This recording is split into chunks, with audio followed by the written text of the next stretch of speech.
Jack. Gap. The book club from hell. Hello, everybody. Just a quick note before starting the episode proper. A few things, mostly shilling and a bit of an explanation as to who is on the episode. So, new co-host Cap couldn't make it for this episode. He's got other things on in his life, which is regrettable. I mean, I expected that this show would come first. However, Gabriel Sinclair is coming along today to talk about Tarr by Wyndham Lewis. Gabe is, if not a major co-host in the way that Cap, or especially Levi, is, he's at least a minor deity in the book club from hell canon. It was a lot of fun talking to him about this book. I really, really liked Tarr. We both really liked it. And don't worry, he does manage to talk about Spengler a lot, because the comparisons between Spengler and Wyndham Lewis are really interesting. It wasn't shoehorned in. It was very natural. His love for Spengler was able to manifest itself in an opposite way, one which contributed to our discussion of Wyndham Lewis, and particularly his first novel, Tarr. Shilling, Patreon account. Really, really appreciate everyone who has signed up to the Patreon. You allow us not to lose money on things like hosting, on things like, mostly hosting and then some editing software, which is software as a service, which is a pain in the fucking ass. I have feelings about software as a service. But anyway, thank you for that. Also got a Ko-fi or Ko-fi account. You can make one-off payments. It's like buy me a coffee. I actually looked up how you're meant to pronounce it, and on their own website they say pronounce it however you like, which is also a pain in the fucking ass. I just want to know how to say their product name correctly. Anyway, I'm done whining. Audience Capture, my new novel coming out in October of this year with Bonfire Books. I've got a really good feeling about it. I'm hopefully going to be done with the final edit of it shortly, and I'm looking forward to it being done and being able to send it out to people. If people are interested in getting review copies, or copies to talk about on podcasts, or either without me or with me, let me know. It's not ready quite yet, but shortly, hopefully, fingers crossed, it will be. It's a novel set in a time when all beliefs, all ideologies, all political movements, all everything, all friendships have just been melted down into their aesthetic component parts. And the most important aesthetic components at the moment are those in the music of Atlas and the Shruggers. One can probably infer their particular ideological aesthetic from the name of the band, but they are so profoundly popular as a band, as an aesthetic, that they really are world government. And the novel is a story about their material downfall, and in being undermined by a gigantic conspiracy of things, including rival bands, of course, but also radar arrays that grow out of the ground and operate as visual prions. One looks at them and is immediately reorganized from within, inescapably. Things like phantom radio stations, things like strange flash mob terrorist attacks wherein the people in the mob sacrifice themselves for the greater good of another news extravaganza. All sorts of things. The Shruggers lose their material place in the world, but in doing so, they go through the painful process of becoming real human beings, not just cardboard cutout George Orwell characters, to be ungenerous. Anyway, I'm looking forward to people getting their hands on that. I'll stop taking up your time now. You can hear Gabe and me shortly gush about Tarr by Wyndham Lewis, a book we really, really liked. On to the show. Thank you.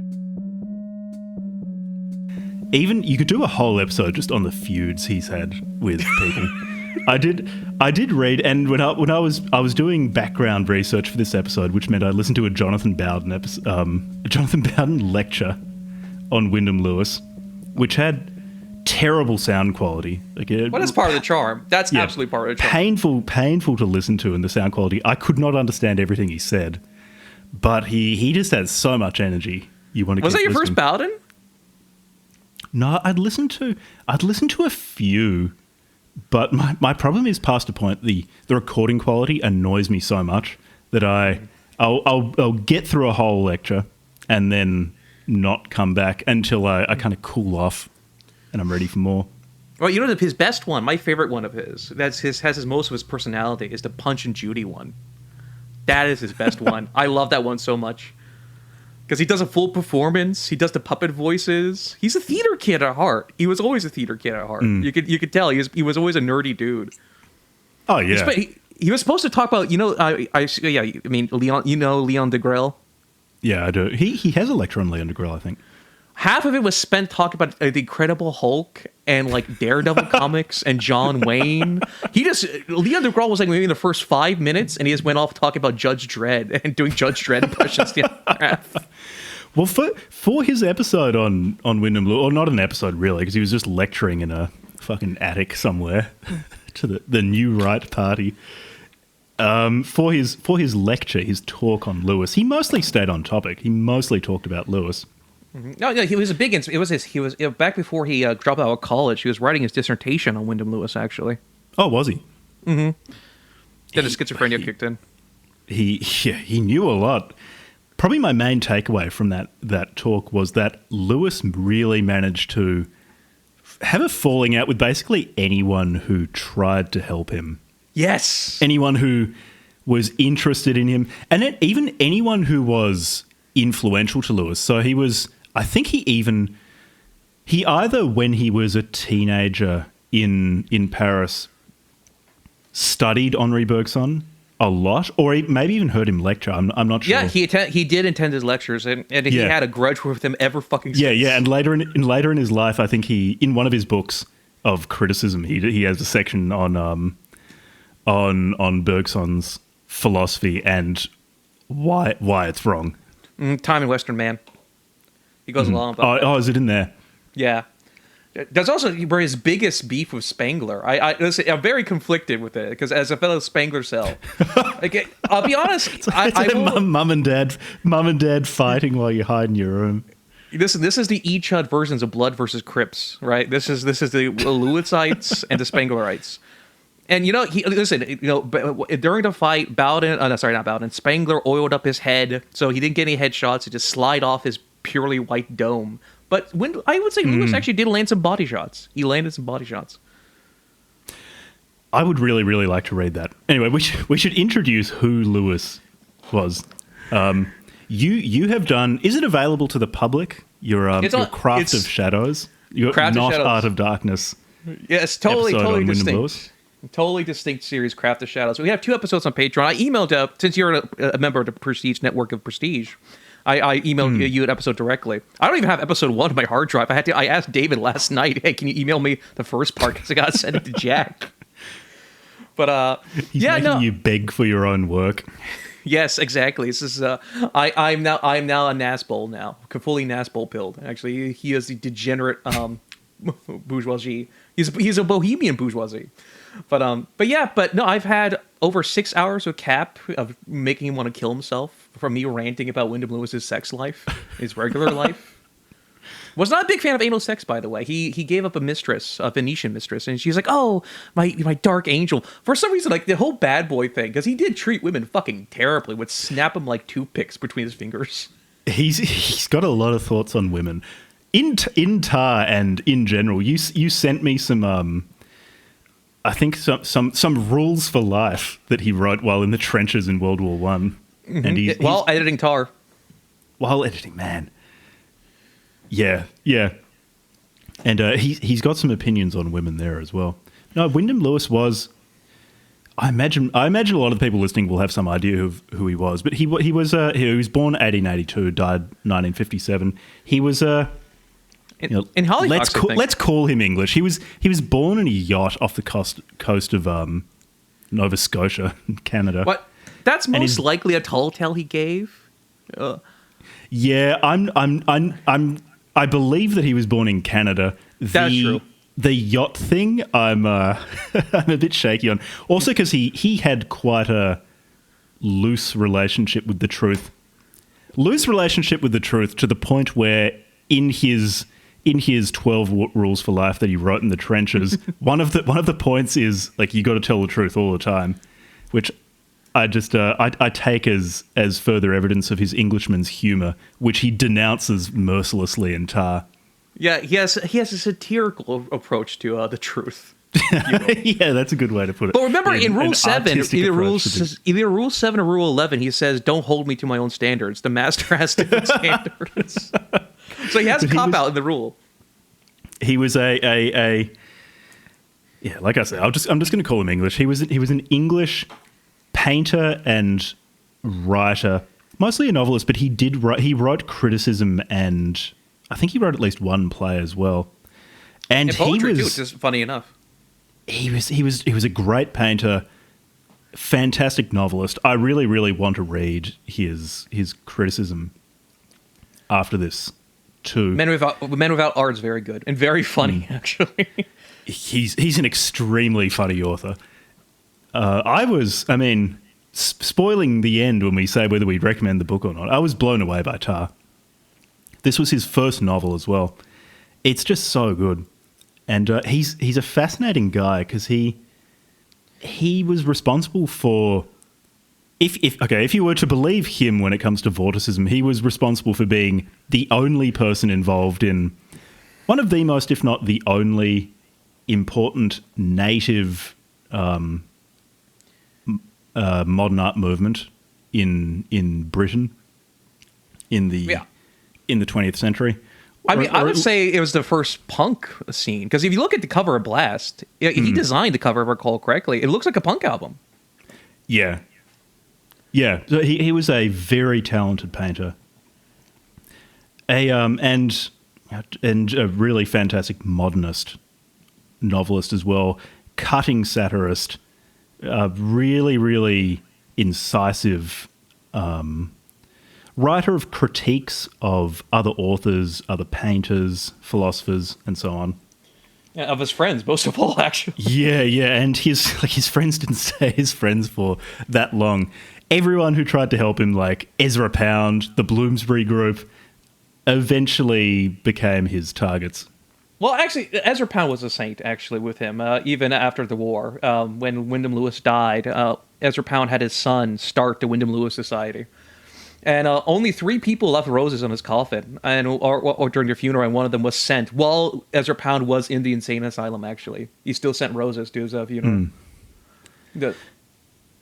Yeah, and we can get into, so Lewis is, I think he's having a bit of a comeback now. People are paying more attention to him, but has been passed over for quite a long time, unfairly when one considers his talents. Probably in large part because of certain political affinities he had during the Second World War, or more in the run-up to it, particularly his book called Hitler, where he described Hitler as a man of peace. Actually, fun fact about you know where that book got banned first, actually? It got banned in Germany. I shit you not. Most people, in 1931, it did not cause a big splash. Most people thought it was just, he was very slapdash. It was a journalist. The reason why he was in Germany at the time, he was getting Apes of God translated. That's another interesting novel, another piece of fiction where it's just 600-page, according to a Goodreads reviewer, pure hate. I've heard it's savage satire. It's Ezra Pound was reading it while in the insane asylum. He had nothing else better to do. He's like, I'm finally reading Apes. I finally have got time to read Apes of God, Wind Damn. That he used to do wind and hyphen damn. And he's like, it's a little bit slow going for the first 300 pages, but by page 420, it really gets going. It's literally just him seething. Syndrome. It's literally him seething and just hate. It's pure scene queen drama. Yeah. And that is, I mean, this might be some part of the reason why Lewis was also passed over for so long. I mean, not completely. He always found a publisher. He was able to put on exhibitions of his work, or at least get into exhibitions, but probably didn't receive the recognition commensurate with his talents. And I think part of it was related to him constantly getting into feuds with people who were trying to be benefactors. The fact that he tended to write in a satiric register. And satire is often seen as a lesser art form. Mm-hmm. And I think he just couldn't help himself. He just wanted to be at war continuously when he was writing. Tarr is brutally satirical. There's a lot more to it than just satire, but he does really land some body blows with sort of Bloomsbury Group. Yeah, and Virginia Woolf. And Virginia Woolf did respect him. She hated him, obviously, because he was a chud. But Virginia Woolf actually always kept her eyes on him. He was a chud before chuds. It's just very strange, because I read his biography. For the Craft of Shadows, I read both his biographies. Hugh Kenner from 1970, and I forget Paul Kennedy or Paul something. And I also even have Paul something else from the guy Paul Johnson. I think. Hold on. I think I have it on my shelf. Give me 1 second. I have the name right here. It's actually a great book. Paul Edwards, painter and writer. Of course, no PDF for this one. So the reason why it takes me so long to get an episode in is because I had to take fucking manual notes. The same thing with the Carl Schmitt episode. The Carl Schmitt's biography, his English biographies, also doesn't have a PDF. And so I had to do Control F the old-fashioned way, control fingers.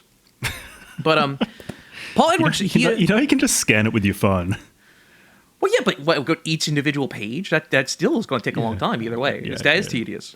I meant individual quotes. I'm not asking you to scan the entire book. Well, I like to be in detail. But so Paul Edwards is the current head of the Wyndham Lewis Society, and he does a horrible fucking job at it. If you look at Paul Edwards, if you look at clips of Wyndham Lewis, if you type in Wyndham Lewis into YouTube, you will find the Bowden one, the Bowden speech, where I first heard of him was actually from Bowden and Moldbug. And then you'll finally see a 2-minute fucking clip of Paul Edwards talking giving a little brief glimpse at Wyndham Lewis, and that's it. Most of his books are still not out of print. Most of them are still published in the 1980s. Chud publishers like Antelope Hill will publish, the Chud Chow stuff, Paleface, Hitler, obviously. Paleface is very funny because I read a podcast from the editor of Antelope Hill and talking about Paleface. And of course, we all know they have certain critiques of a certain Middle Eastern country, and I'm like, oh, obviously he was secretly critiquing them. But very funny about his personal life. If you read Hitler, 1931, his major critique of Hitler, he's like, I agree with everything with you, dude. Most English businessmen will agree with you. You can take him up to your living room, but their Jewish au pair be putting the tea on the kettle while you're ranting about Jews. The only people giving him shit at the time were German dignitaries, Jews spurring at him face to face how he doesn't understand the Jewish question. In 1931, he was getting canceled by Germans for Hitler, not the English public really? at the time. Yeah. And also he said Goebbels had a feminine voice. I think that was also partly reason why I think he got banned. And he was too moderate. He was too lukewarm with his praisings of Hitler. And he did get sick of Hitler as well, as he did do with anyone that he liked at one point. Because in I think 1939 he published The Hitler Cult, which walked back his support for Big H. It was big damage control. Big damage control. Yeah. We can talk about his life a bit more before talking about the specifics of Tarr. We can talk about both of them at the same time. I have plenty of juicy details about his early life. Because maybe we can give people a little bit of an idea of what Tarr is, and then just turn this into a free for all. Because Tarr, it was it was published twice, or sort of two main publications. There's the 1918 version that he was basically trying to write as quickly as he could because he was afraid he was going to get killed in the First World War, where he was an artillery commander, before he could finish it. So he was just trying to rush it out. Then there's a 1928 edition. I read the 1928 edition. So did I.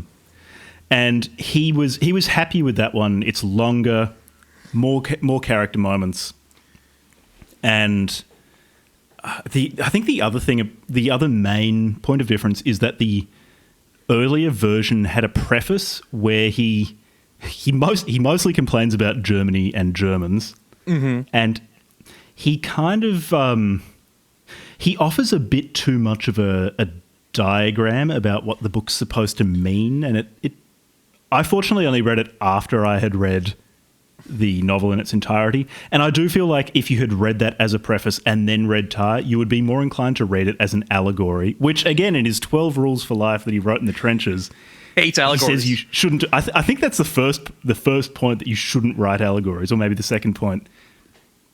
And he broke that by writing something that Tarr is not an allegory, I think, but his preface made it sound like, or made it possible to read it as such. And the 1928 edition doesn't have it, and I think it's just a better edition for lacking it.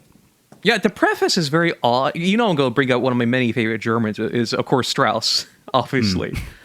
Because the text itself, despite quote-unquote making fun or basically ripping to shreds the version of the classical conservative boomer German, Frederick Tarr is a Germaboo. He fucking loves Germany. Yeah, German he keeps culture. coming back to him. So actually, maybe for people, like the general conceit of the book is you got this guy named Tarr, who he's pretty young. He's Frederick Tarr is, I think he's in early 20s. Well, he's 20s because he says he's been in Paris for 3 years and he came there when he was 17. Oh, and he came when he was 17, yeah. So he's in Paris, early 20th century. And it's kind of there are four main people. There's Frederick Tarr, who's this artistic genius, 20-year-old. Berta Lunken, who's I think she's a bit older. Mm-hmm. She's a homely German woman. You've got the best character, Otto Kreisler, who's just a fucking animal. The great grandfather of Spencer Grunhauer. Yeah, I think he's 36 or 38. He's in his late 30s. Failed artist whose dad cucked him and married his then fiancée, and so now his stepmom, and he's depending on he's an aristocrat of dad's credit card. He's relying on dad to send him money in the mail every month, and his dad is pulling up the ladder, telling him he's got to come back home to Germany and work in some office. And Otto doesn't want to do that. He wants to keep being a failed artist in Paris. He's still young. And I'm still a sensitive young 38-year-old man. He's very much a sensitive young man who just loses it.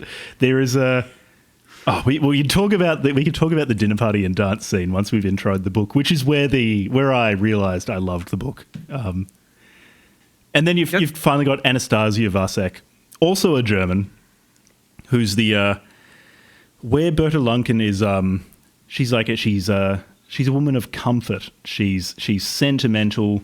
She wants marriage. She wants children. Whereas Anastasia is a modern woman, and she's a first e-girl. Yeah, she knows.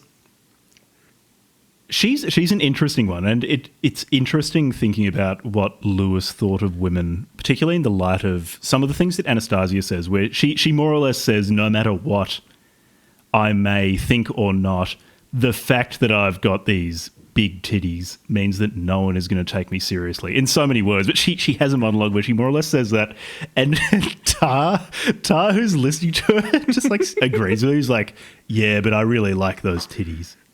And don't forget to complain who has it worse. She has hairy toes, but he has a hairy mustache. She's like, oh, well, men have to trim their mustaches, so we have it part too. Yeah, he pulls that out. He's like, men have it just as bad. I have to keep a moustache and keep it combed. This book is just so funny. The character dynamics are so good. Anyway, it's like the story of the book is basically Berta at the beginning of the book is saying to people that Tarr is her fiancé. He doesn't want to settle down, but is also just he's just too much of a wimp to break it off with her. Kreisler meets Anastasia, just gets obsessed with her from having met her for half an hour. And the book is basically these four interacting with each other. Otto is constantly chasing the two women. Berta is constantly chasing Tarr. Anastasia is constantly being chased. And it all ends up exploding where I think a lot of the propulsive force of the narrative is Otto Kreisler becoming more and more deranged as the book goes on. He's just behaving more and more outrageously in public. He eventually kills someone in not even a duel. He's like he's kind of forced into a duel by this guy Jan, a Polish guy, who is just so that Lewis wants you to know that this Jan guy is bad news by just telling you he has a rat face and he's really short and ugly. Yeah. It's like he and this Russian guy Bitzenko, who really wants to be in a duel, basically push Otto and this other guy named Soltik into a duel. And Otto ends up shooting him sort of by accident. And the Russian's a complete LARPer, by the way. He's never been in a duel, but he keeps telling people he blinded someone in a duel.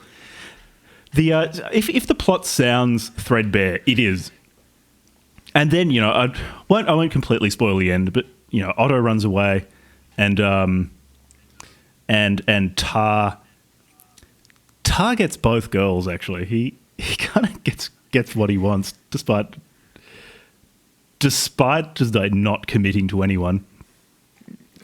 So that there's not that much of a plot.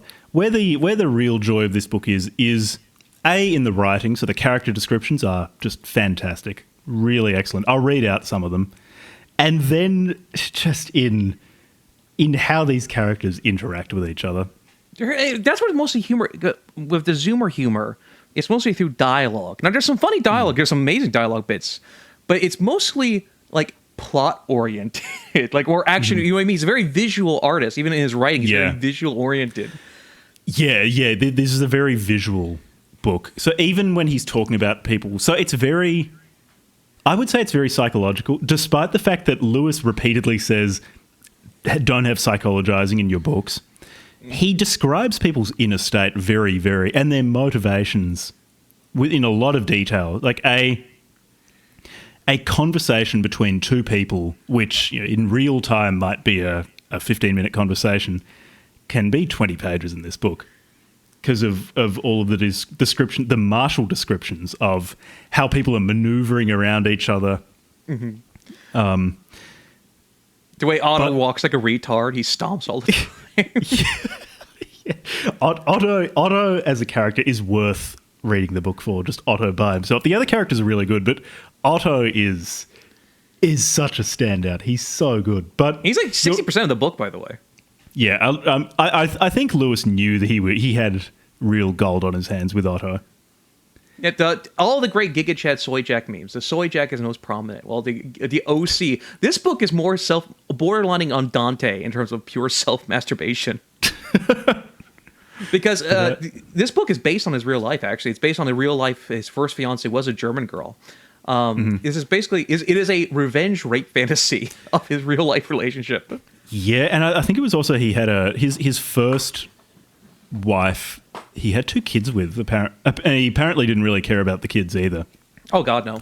Which is also a plot point in this book. I mean, it's not really like, look, this is the sort of book where it doesn't matter if you know plot points because it's not really why you're reading it. But Otto rapes Berta, and she gets pregnant, and it's unclear who the child is. In some ways, Tarr, to demonstrate his detachment for everything, agrees to marry Berta and pass the child off as his own. I think in some ways just viciously to have one over on Berta, always. But I like dominator. Lewis doesn't let you know who the child is. So Berta tells everyone, or tells Tarr that it's Otto's child. But Lewis then notes, like, oh, but the kid really, really looks like Tarr, which I liked a lot as a detail too. Yeah, a jest too deep for laughter. That was one of my favorite chapters, by the way. Because he describes the rape as a practical joke, actually. Yeah, so how he describes it is really interesting too, because you get basically you don't see the act itself, you just see the aftermath initially, and then it flicks back in time a bit to the lead up, and he's constantly he's building tension and then constantly undercutting it with jokes. It's like Otto just suddenly says to Berta, "Your arms look like bananas," or just like pull out an Otto line, just like something really, really bizarre to say to someone. Yeah, the descriptions are one of my favorite ones. Is with Butcher. the guy who sells cars, and he's like, "Thank God he's not into art. I tell all my friends to get into cars or get into finance. We need less hipster fake artists." And he describes some. You might remember this. He rolls his eyes like the way he grinds his teeth. That's just a wonderfully greatly descriptive line. The character descriptions are so good, and you were right when you said earlier. The descriptions are very visual. He has a particular talent, I think, for similes and metaphors. He just picks them perfectly. They're so good. Well, I think that's part of the painter in him. Yeah. Which, so, I mean, I don't have much, like, I basically know nothing about the fine arts, but from what I've read about Wyndham Lewis, he was perhaps an even more talented painter than he was a writer. And, look, his paintings look great. They look really cool. And you can definitely see parallels between how he constructed paintings and how he wrote, in that something in Vorticism that he thought was very, very important was that it was set against futurism, which he felt was... He liked the sense of motion and the newness of it, but felt that it was formally undisciplined. Mm-hmm. And he thought they were basically just a repeat of the 1890s romantics. And he felt it was because they're from if you read Blast, he talks about, like, it's so absurd for a bunch of Italians to be, like, jerking off cars when the Englishman is surrounded by industry the entire time. It's only the future for you because Italy is a backwater country. We are the future. The future is our present. He believed in the eternal present. Yeah. And he also felt that Cubism, which at the time was also very influential, was lifeless. So he wanted the life of futurism and the formal discipline of Cubism, and to put them together. And he described Vorticism. I'm pretty sure Vorticism was an Ezra Poundism. So yep, it was. Pound being just maybe even more than anything else, just having a genius for promotion. Dubbed it Vorticism, and then I think Lewis really leaned into that, talking about how what Vorticism is. It is being at in the eye of a tornado or a storm, and looking at all this motion around you from a point of stillness. Yeah, it'd be cool to always be above it all. Like for him, if you intelligence and deadness. If you remember his speech of Anastasia at the end, to be dead, to be away from the flesh, to be away from life. Life is just rotten meat. There's this great line. He talks about it in Hemingway. Hemingway is all about the iceberg theory. It's all underneath the water. He has this great metaphor of men without art. He talks about how, people drown in the unconscious. Like, in reality, unconscious is just the smell of meat at the end of the day. It's like he said this, I care far more about the tortoise's shell than the rotten bits inside. Or the leg of a grasshopper, the anatomy of a grasshopper. Yeah, let me look for the quote, because we may as well talk about what he thinks art is, and from that we can easily get on to where he disagrees with Spengler, because he's got really interesting. He's got an interesting idea of what art is. The way I was thinking of it was that Spengler is time and Lewis is space, and Lewis is looking for this unmoving, unchanging part, and he says, okay, that is the reality, that is art, what I'm looking for. And I think importantly, it's got life stripped out of it, because there's a part towards quite close to the end where Tarr is talking to Anastasia. I forget if he's had sex with her yet or not.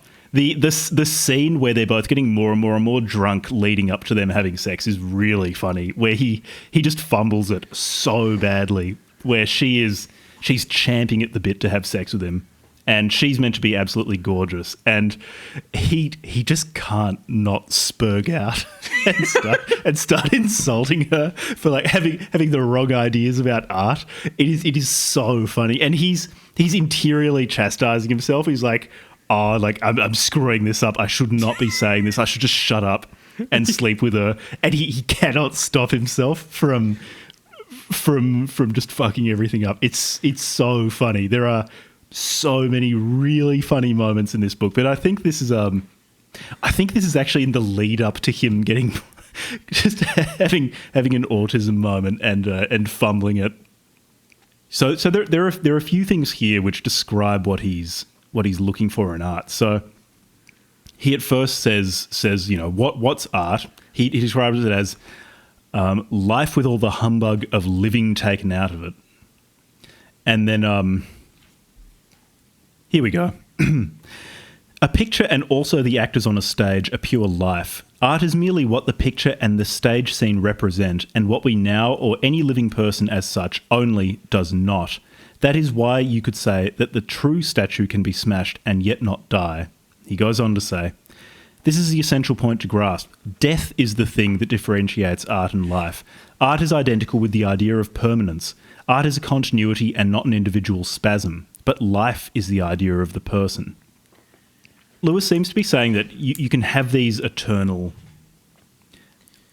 unchanging, dead things. These forms that life creates that you can then evacuate the life from and purify. And those forms are art. They are the true reality, not these spasms of life that shift around. And I mean, parenthetically, maybe that's also what I think why he says that you shouldn't psychologize in literature, because in psychologizing you're focusing too much on those squishy, changeable bits of life, whereas in fact you should be focusing on the, like you said, the tortoise shell or a grasshopper leg, these things that remain even when the life is stripped out of them. Yeah, I mean, it's funny you mentioned Junger. They actually breathe the same air because they're both at the third Battle of the Ypres, from my understanding. Was Junger there as well? Yeah. That's interesting. Yeah, okay.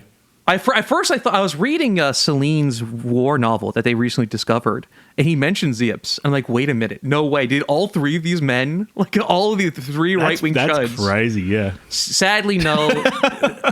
Remember, Celine got crippled, I think, during the second Battle of the Ypres, so he did not make an attendance for the third battle. It would have been crazy if Celine, Wyndham Lewis, and fucking Ernst Junger were all there shooting artillery shells at each other. And by he was actually dealing with an STD at the time. There was this wonderful letter between him and Ezra Pound while he's editing, because Ezra Pound's trying to play doctor with him. He's like, "Is it oozing while you walk?"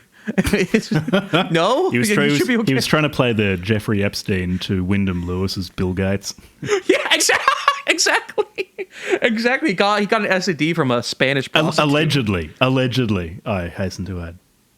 Yeah, no, actually, that email was, if emails and letters are like contemporarily accurate, in that case, both these reports are relatively accurate. Yeah, like he got an STD from a Spanish prostitute.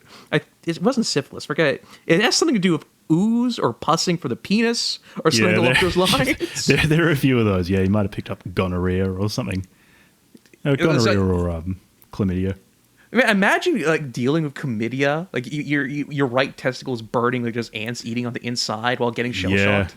Imagine, dealing with chlamydia before azithromycin would have been miserable. Yeah, and it's very amusing with Tarr. Actually, to sing a hymn of the old glory days, a booklet from hell during its springtime. What do you think is Wyndham Lewis's mission statement with this? What is his goal he's trying to achieve with this novel? Oh, with Tarr? Maybe, okay, if I'm being mean, I reckon it could be that there is so much of him in the character of Tarr, to the point where he claims in his preface that Tarr is not him, which makes me just think, no, Tarr is you. Absolutely. I think a few things going on. I think, most importantly, I think he actually was just trying to write a novel that was interesting and beautiful and taking pot shots at people he didn't like. Then he's trying to show to demonstrate the superiority of Vorticist principles. So you've got Tarr, this guy who is trying his best to be unrooted, not to be tied down by established social categories, not to be tied down by the animal mechanics of sex, trying not to be tied down by one's national character, and just be endlessly mobile and not to be bogged down like, say, Chrysler was, because Chrysler was so immovably German that ended up killing him. And try not to be so immovably, I guess, again, German like Berta is. Try to be more like Tarr or Anastasia. I think that's part of it. And then, of course, using this as a way to expound upon his artistic principles, like saying, here's a good quote. To be art, the base material must be dead, unmoving, unchanging, upon which can be impressed the soul of line, proportion. Oh, no, is this no, this is not a quote. This is just me writing down what I thought. No, I think that is a line. I think that is a line. He talks about the divinities and the lines and the shape of the statue. Yeah. I think I was paraphrasing. These notes are very, very just like full of typos that I typed out on my phone while I was writing it. But you did phone notes too for this? Yeah, I did phone notes. His idea of how he makes art, how he views the world, not as a member of the herd, but as a member of those individuals dwelling upon the mountain. It's pure Zarathustra fan fiction. Nietzsche was a very obvious influence. But talking about how I think maybe he was trying to, not in an allegorical way, because he wasn't about allegories, and I actually don't think this is an allegorical story, but through these four main characters, showing this idea of art being this thing which is imposed upon dead, unmoving, unchanging base material, and it is ordered according to line or proportion or harmony, depending on which art form you're engaged in, and in doing so, overcoming time by making an object of pure space that is unchanging through time, like a person or their psychology might be. I think that's what he was trying to do. I mean, he basically literally says that in Time and Western Man. I'm paraphrasing. I am vehemently for space over time. That's basically a borderline quote from Time and Western Man. Actually, I'm surprised. Oddly enough, this would be a great launching point for you to dig into Time and Western Man. Actually, I would really, really like to read that. Like I said, I'm just so impressed by Tarr. It's such a good book. Yeah, there's some great, listen, he has literally 440 tier hatred of vibrations in Time and Western Man. There's this great quote. I loved it so much. He says, if I'm no romantic for anything, Don Quixote was romantic for the chivalric age. Knights were romantic for their au pairs. If I were to be romantic for anything, it is that for the hatred of drums. I would go on a crusade to destroy every drum and hang every drummer. He hates music. He views it as implicitly hypnotic because it plays upon the unconscious. It plays on the base nerves. It doesn't appeal to the intellect or to the true thing that gives art its creation, which is the mind. To paraphrase a Reddit quote, Wyndham Lewis would kind of agree with the Reddit quote, "I'm enlightened by my own intelligence." Oh yeah, he was very impressed with himself. He portrays himself as a above it all OC, very detached. He only comes to love as pain, and the only reason this is the breakup scene, the first breakup scene, is so fucking funny. There are. So I would actually. So that was early. That was in the part of the book where I was enjoying it, but I thought this is a good book. It was really the scene where Otto Kreisler goes just going mad trying to find Anastasia again and be in a room with her, attends a dinner party and then a dance with, I think, the Bonington group, not the Bloomsbury group.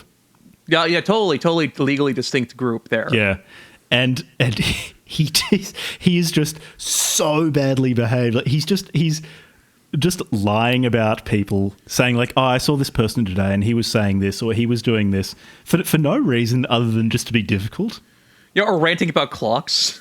And then aggressively dancing with old women, picking them up, just spinning them around. There's this great part where there's the I think it's Miss Lipman, who's the person who organised it. He's got his elderly woman dancing with her and spinning around the room and just intentionally colliding with Lipman every time they crash. Yeah.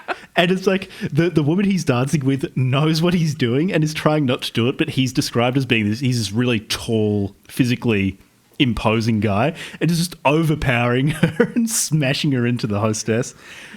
And then like just getting extremely drunk, just like powering down food, like with his back to everyone, just digging into as much food as he can, getting more and more and more angry because he's convinced there are these people behind him talking about him. He turns Anastasia, around. They left ages ago. He's just so hilariously unpleasant that when I read that scene, that was when I thought, yeah, okay, I love this book. And also, not to do the metaphorical, but it is very. I would definitely. I mean, you even touched upon this in your own work about the Apollonian and Dionysian. If that is the most like hardcore hatred of the Dionysian, because it's dealt with music, right? It literally is. He is he is born to die. He is Of course, Dionysus was a figure. He was destined to die, be chopped up, resurrected again, so forth, so forth. As initially a chthonic god and a chthonic figure, in Lewis, when he does thumb his nose at his father, and Friedrich Nietzsche is basically his father. There's so many parts. As a person who's read almost all of or most of his essay collections, like he is just rephrasing the language of Nietzsche in his entire. He is the only Anglo I know at the time to be a proper born Nietzschean. I can't think of any other Anglo person I wholeheartly identify with Friedrich Nietzsche the way he did at the time, or even nowadays. And in many ways, and also oddly enough, to do the comparison between Tarr and Otto, in many ways, Nietzsche had two sons, Spengler and Lewis. But remember, what does Spengler say? Music is the highest form. Spengler is vehemently a Dionysian. I sent you a picture of my my obsidian schizo fucking line chart I made with quotes. And I actually would love. I will quote from. I think this is from Volume 1 of Spengler. I know we're as two Spengler bros. I am a little bit double dipping here, but I think this is actually well worth it if you don't mind. No, go off on Spengler, because I think actually comparing Spengler and Lewis is really interesting because they diametrically opposed, completely orthogonal to each other. Yeah, and they're so orthogonal. Or not even orthogonal. I think that they're actually just so opposed to each other. You can read Spengler in the negative of Lewis and vice versa. And still have a great time with Spengler, actually, even using your Lewis glasses. And vice versa. It was hard for me as a Spengler reading, because Lewis is such a great critic. He is an amazing essayist. I mean, Marshall McLuhan said he was like the 20th century's Machiavelli in terms of being an essayist. Like Marshall McLuhan, Wyndham Lewis was actually his mentor. Marshall McLuhan was reading. I sent you a clip of Marshall McLuhan talking about. Wyndham Lewis. I didn't know that till you told me on Discord about it, which is really funny because I just wouldn't have. I mean, I'm not that familiar with McLuhan. But I just wouldn't have really associated him with Lewis. Just someone as caustic as Lewis, especially. Yeah, they were both Catholics. Maybe they met in church. Lewis, his view on Catholicism is very complicated. It's again, like he says, the artist is innately paradoxical. He says this to Anastasia at the end. Yes, the artist must praise chastity, patriotism, and honesty, but also lies, lechery, and debauchery at the same time. The artist is inherently paradoxical. And I have the quote for Spengler right here. So it's as a little treat for all Spengler bros. What's up? Can we just stop for a sec, because your mic's coming through really, really weirdly. Loud or quiet? Oh, wait. Can you just talk again? Hello? You're sounding completely normal now. Yeah, I can hear you. Oh, sorry. I moved my mouth away. I'll face fuck the mic a little bit more. There you go. Good? Oh, no. It sounded like some weird, a choppy artifact coming through, but now you're sounding normal. Okay, so continue. Well, it's Lewis trying to prevent Spengler being spoken in his episode on his day. Mm-hmm. But he can't hide his Spenglertism. All right, so this is good right here. Okay. About the end of, I'll paraphrase it a little bit. About the end of the 17th century, this religiousness could no longer be limited to pictorial expression, the keyword pictorials being as a limitation, which is the opposite of Lewis from the get-go. And instrumental music came at its last and only form language. Hold on, let me drink something. As form language. Oh, where did it go? Form language. We may say that the Catholic faith is to the Protestant as an altarpiece is to oratorio. But even the Germanic gods and heroes are surrounded by the rebuffing immensity and in enigmatic gloom. They are steeped in music and in night, for daylight gives visual bounds and therefore shapes bodily things. Night eliminates body, day soul. Like, real art has no soul, according to Tarr. Apollo and Athena have no souls. On Olympus rests the eternal light of the transparent southern day, and Apollo's hour is in high noon, when great Pan sleeps. But Valhalla is lightless, and even in the Eddas, we can trace that deep midnight of Faust's study broodings, the midnight that is caught by Rembrandt's etchings and absorbs Beethoven's tone colors. No Woden or Boulder or Freya has Euclidean forms, that keyword being Euclidean there. Of them, as of the Vedic gods of India, yet another Hindu boo, it can be said that they suffer not any graven image or any likeness whatsoever.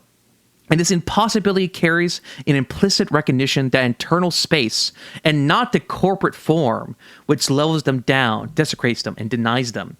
So Spengler views the visual form as a fundamental degradation, right? The pictorial arts are lesser than the musical forms, right? The Germanic gods have no physical forms. And I saw that Euclidean quote. Now, here's Wyndham Lewis to compare.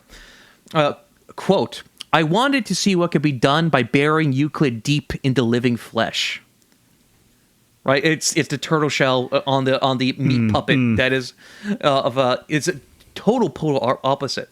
Or yet again, dogmatically then I am for the great without, for the method of external approach, for the wisdom of the eye rather than that of the ear.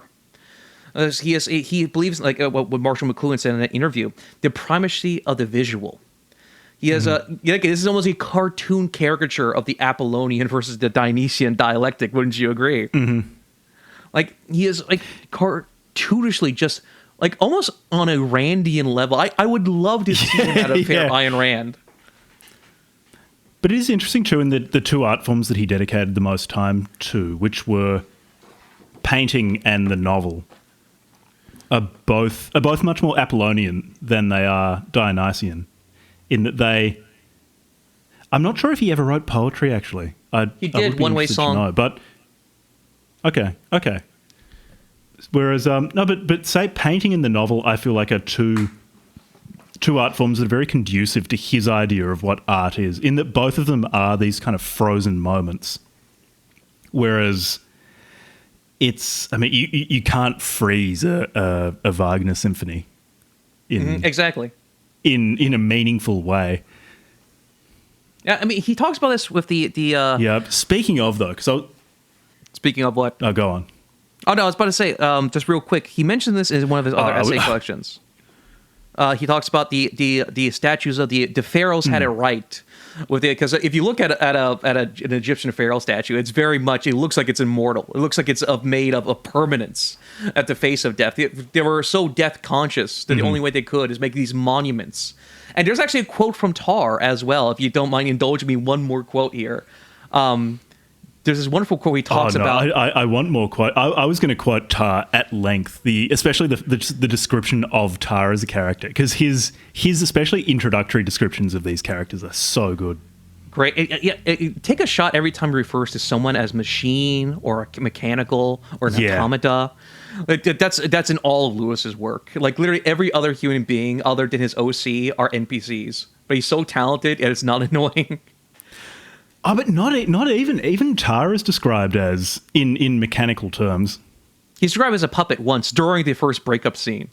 Like he tries to go get his head. But even in describing Tarr's inner state when he's doing things, Tarr is the same as almost every other character in this book, where basically all these characters, you have their consciousness, like their awareness of what their body is doing in space. And it almost feels like they are, if not completely helplessly, then only with very imperfect control of their bodies, observing their bodies doing things that they don't want them to do, like this runaway machine. Like I was saying earlier in that scene just before Tarr and Anastasia finally have sex, where Tarr is just fumbling so badly, and he doesn't want to be getting this autistic about his theories of art and ruining his chances of sleeping with Anastasia, but he just can't stop himself. but why is that? Because she is a female herdsman. That's why, because she matches his intellect. She can outwit him. He never did that way with Bertha. Yeah, and this is something. I guess it really ties in nicely to talking about Spengler versus Lewis, the time and space, because one characteristic of Tarr and also Anastasia to a lesser extent is that they're both really frightened, or apparently very, very nervous about getting tied down in one fixed identity and not being able to escape from it. Like, you notice Tarr's obsession with describing the country of origin of everybody and describing basically all of their behaviour to the fact that they are of that country, and even in himself. So he's very concerned that he has an Englishman's humour and is using it to kind of using it as a security blanket or as a way not to confront the world, and is resolved not to use any humour at all so that he can burn that out of himself. And he looks down on people like Bertha or Chrysler for being so much of their countries and so much, and being cliches. Say all of the bourgeois bohemians in Paris as of being of a time and a place and being fixed in there and not being able to just step out of it. And that is to say, Tarr, I think, sees himself as a man of space, in that he's this thing that time washes over, and he is able to choose whether he will be or won't be affected by that time washing over him. He's this intellect out of time. Whereas you've got then Bertha and Chrysler, who are very much of time and much less of space, in that they're psychological, they're changeable, they're buffeted about by events around them. And then you've got Anastasia, who's really interesting in that she's got a lot of intellect, and she's American. She grew up in America. Yeah. And he does say a few times here that he feels that America is the place that is much more space and Europe is more time. Yeah, his relationship with America was very complex. When do you think personality-wise, Wyndham Lewis, personally, just from this one work and the little you know of him, do you think he was quintessentially English? Because I always found it strange. There's the humor and the tone is English, but there's something deeply pan-European. Ezra Pound actually said this. It feels more like a continental. It feels like a continental modernist novel, and at times when I was reading it, I almost caught myself thinking, "Man, this translation is so good." Hats off to the person who translated this. But it's natively written in English, but it feels more like something a continental European would write. Yeah, that's one. Yeah, again, because actually, I would say Wyndham Lewis has two fathers. Actually, the reason why I asked you if you read Gulliver's Travels, because if you remember your Spengler lore, Spengler was buried with two books. Do you know what those books are? Was he buried? Okay, which were they? One was, of course, a collection of Goethe's poetry, and Thus Spoke Zarathustra. That does make... Yeah. Okay, I can see that. Wyndham Lewis would also be Thus Spoke Zarathustra, even though how much he tries to deny the anxiety and influence. He's Nietzsche's son. He can't get away from it. Like, he's just so much in here. And the other book would be Gulliver's Travels. He sings hymns to Jonathan Swift so many times. Swiftian satire here, like Swift's just merciless satire. Particularly that I can really see in Lewis. Which is very odd, because Swift had a very vicious sense of humor, but he was actually a very wholesome Chungus person. Really? Oh yes, Swift. Yeah, Modest Proposal was he actually had very lot of sympathy for the Irish. It was a meta comedy of the cruelty of the English at the time. Yeah. Well, I don't think A Modest Proposal was intended to be actually a proposition of eating the poor. I've always interpreted it as a satirical work. Sadly, it was a satirical work. But Sadly, yeah, that was the problem. But in my personal opinion, listen, I'm a chud. I'm not a moralist. But Wyndham Lewis, I think the viciousness came first, and the humor came second. Wyndham, there's this wonderful. To give us some, would you like to hear some background lore on Wyndham Lewis's childhood, real quick? Yeah, give as much background lore on Lewis as you want. Okay, so Wyndham Lewis was born to a broke English woman and a seventh son of a very wealthy wine exporter Canadian family. His father was a Union soldier from the Civil War, and if you know his full name is Percy Wyndham Lewis. Now, the reason why he's called Percy Wyndham is his father served with Percy Wyndham, who served in the Italian Unification War and it worked as a mercenary at the Civil War, and they were buddies. He also ended up becoming broke and dying in a hot air balloon accident and drowning in the Lake of India. Right. And yes, and so he named him after Percy Wyndham, and his father was a notorious bastard and left his mother for the maid of his sister who had Down syndrome and just completely ghosted his family. This is 100% real. This is not gaysism. He left his family for a woman with Down syndrome. And so he was supposed to be wealthy, but he ended up being broke for his entire life. And then he went to the Slade School. He was always an artist. He drew cartoon. He basically drew comic books. Is that where his class antagonism comes from? Because one thing that comes through very strongly in this is a burning resentment of the bourgeois middle class and the upper class. Yes, there was a very much chip of I would say entitlement. He was supposed to have money, but his dad ran off with the inheritance. Someone with a few too many copies of the 21st chromosome. Yes, that's definitely right with his case. And Lewis always had this viciousness with him. It's weird his chuddiness. Because with most right-wing figures, they played with left-wing ideas. Mussolini was a Marxist, so forth and so forth. Mosley went from left to right. With Wyndham Lewis, there's not a hint in his childhood or anything with leftism or humanism. That's really interesting.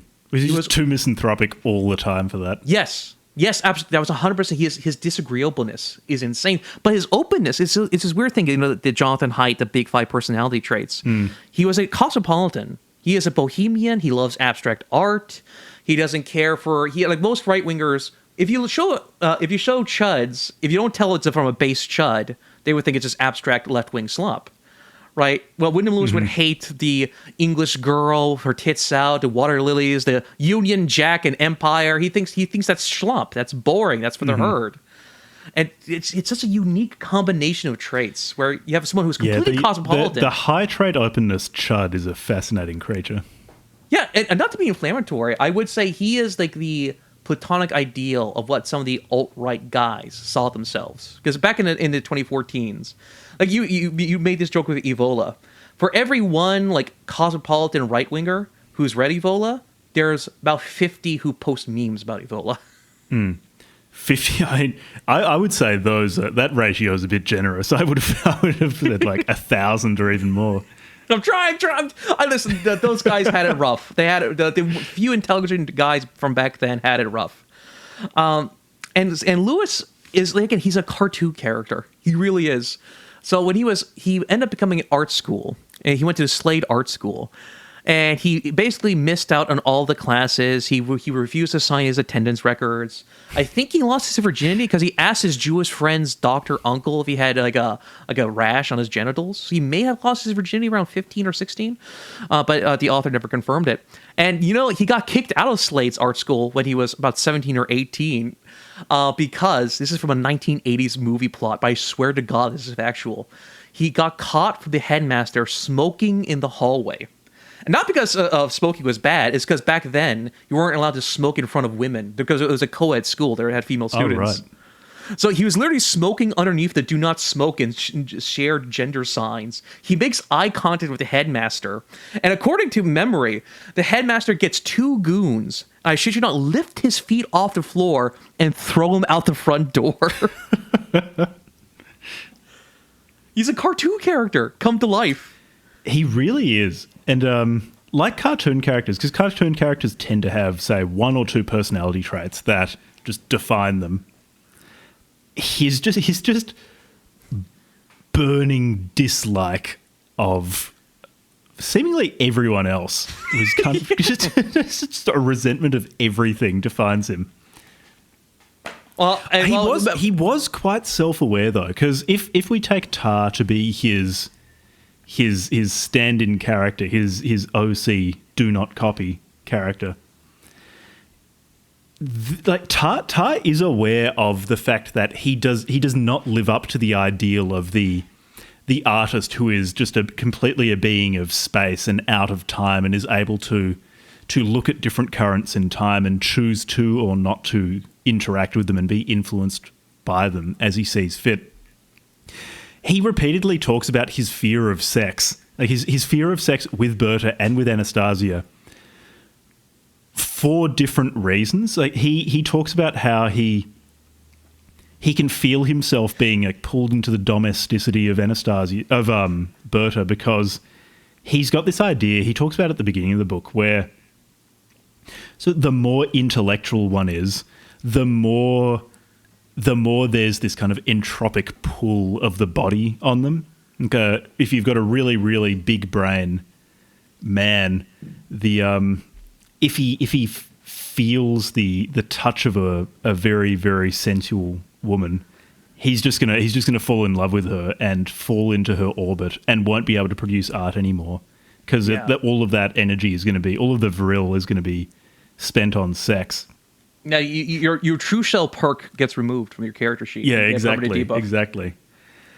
Which is also a quote basically from Nietzsche, because the famous quote of Nietzsche, how most philosophers don't have children. Yeah. And then, I mean, Nietzsche tried his best. He just kept getting cucked. No. I wouldn't put that down to any self-control on his part. He would have if he could have. I think, he was just selective. Okay, do not slander. We do not appeal to Nietzsche slander. We appeal to Nietzsche satire. Okay, there's a difference. And well, he says this in his talk with Anastasia. Nature is an artist's enemy, and nature does not forgive easy. Right. Yeah, and he's saying this drunkenly while they're pounding shots of vodka, and he's trying to get in her pants, and is just blocking himself by ranting about why sex is bad for an artist. Yeah, and why democracy sucks, and why, because you notice he says this. He's very cheeky with his chudisms, because remember this. I think this is DLC content, because this stuff right here, this conversation with Anastasia near the end, where he talks about democracy, it's hard to say anything is second rate when art society is full of wannabe artists. That's almost straight out of Art of Being Ruled, which was written around this time. And I think was it? I think this was one of the parts added in for the 1928. Mm-hmm. After he wrote a bunch of his theory cell stuff. Yeah, and of course his theory cell stuff is very interesting. He was writing this big book that was supposed to be 800 pages long, but the manuscript was too big, and he forgot to give the publisher most of its pages. It was supposed to be even longer than 800 pages at the time. It was called The Man of the World, which is from a English translation of The Gay Science, if I recall correctly, of Nietzsche. Yet again, his biggest essay pieces, 4 over books, was from a Nietzsche inspiration. Yet again, the artist, hold on, actually, I have the books right here. Hold on. Master of the World, Art of Being Ruled, Time and Western Man, The Diabolical Principle, The Lion and the Fox, and the Childermass. All of them were basically DLC. The book ended up getting bounced, and he was talking with T.S. Eliot at the time, because he would get money from publishers to write a certain book, drop it, write 3 other books, drop them, and go on a completely different thing. And his publisher would be hounding him for money his whole life. No, because the thing is, Otto Chrysler is also him, because during France at the time, I think Chrysler says he can't visit certain sections of France because he would get beamed the fuck to a bloody pulp because he owes so much money. That is a letter. Apparently, Lewis just had huge problems with money his whole life. Oh, absolutely. And he has this weird resentment. Again, I hate, Otto Chrysler says this, I hate moneylenders. They are parasites. And the first beta cuck who gives him money, he's like, how cruel. He is a parasite upon me. Like the thinking of both there's that whole subplot with the guy he ends up killing. There's the guy, Ernst Vogt, who was his buddy in Rome, who was lending him tons of money and then left. And I think Vogt used to really like Chrysler because he found Chrysler, his height and his weird manner, really fascinating. And then when he was in, once Vogt arrived in Paris, he met Louis Soltike, a Russian Pole, who Lewis describes in some way as being in the same form or a very similar form to Chrysler, but being made of a base material which tried to revolt against that form. I'm slightly butchering it, but it was just this incredible description of Soltike as sort of like Chrysler, but not quite.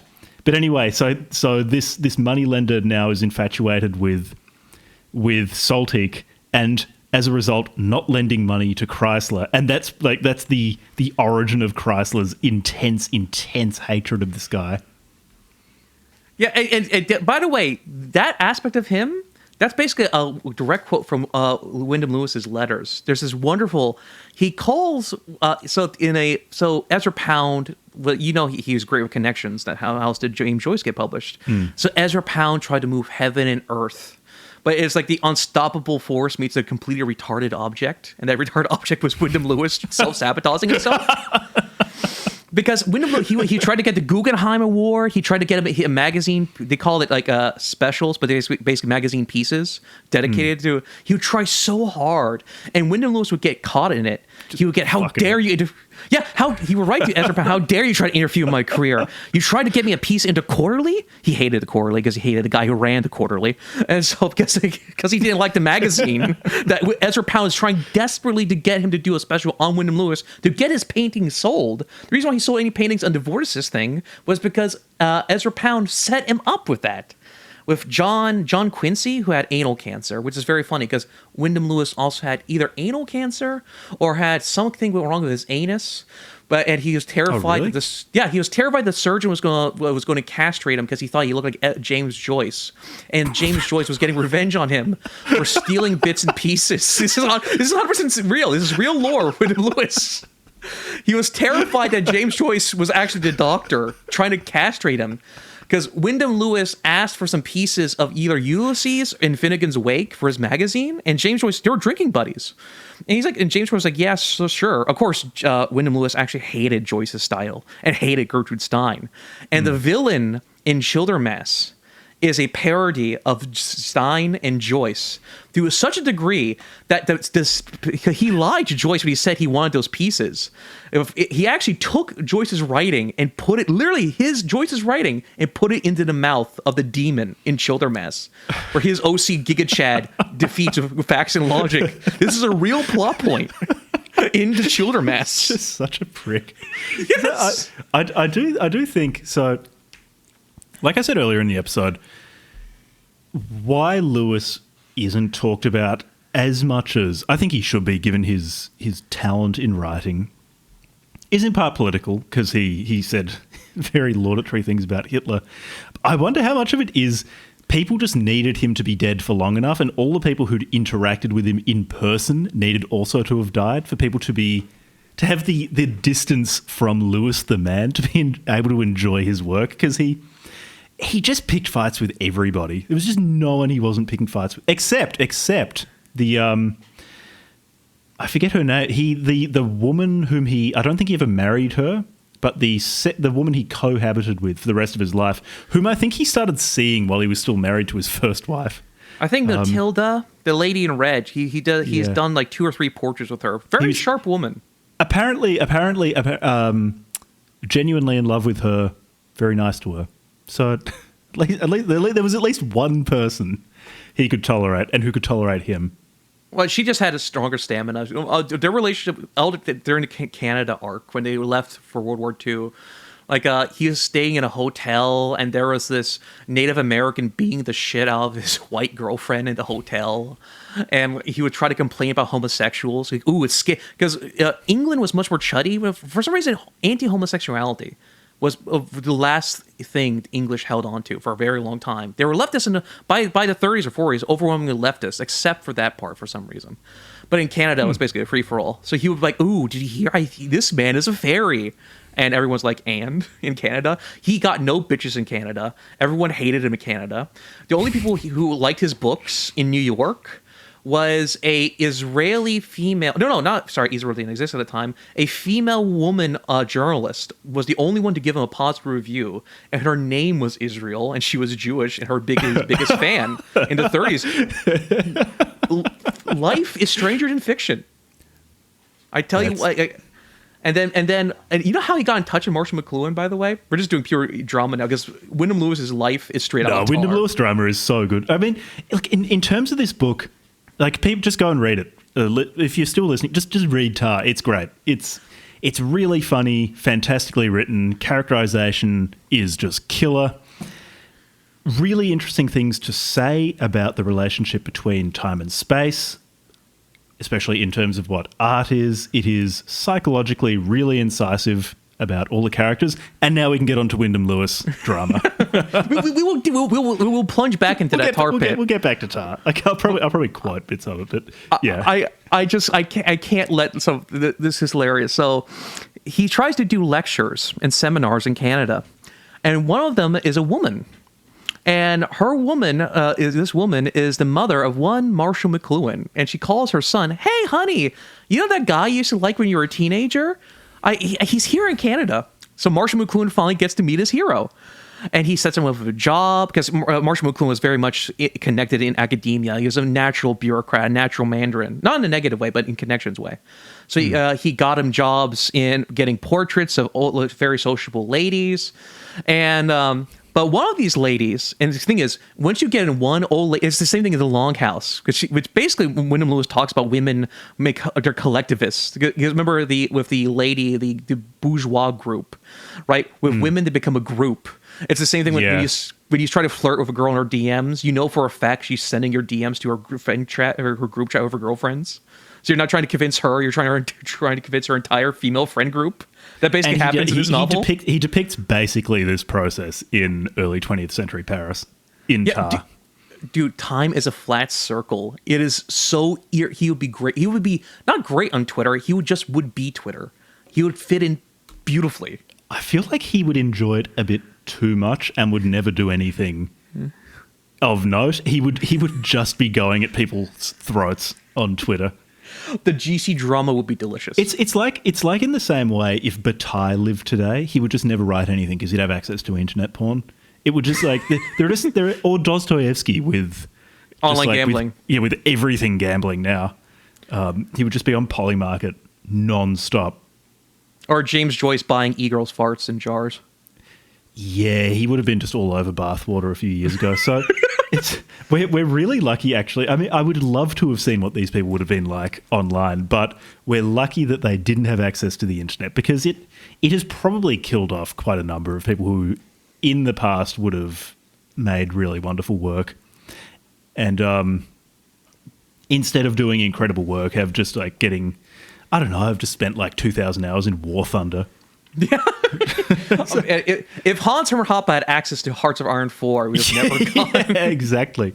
I mean, Hans Hermann Hoppe, is he still alive, actually? Yeah, he is. Yeah, I mean, he has access to Hearts of Iron 4. Maybe in his formative years, he didn't get the taste for it. So well, he's too busy bitching out his former libertarian friends and getting kicked out. I'm sensing a bit of a pattern with people whose work I find really, really interesting, is that they were all impossible to get along with.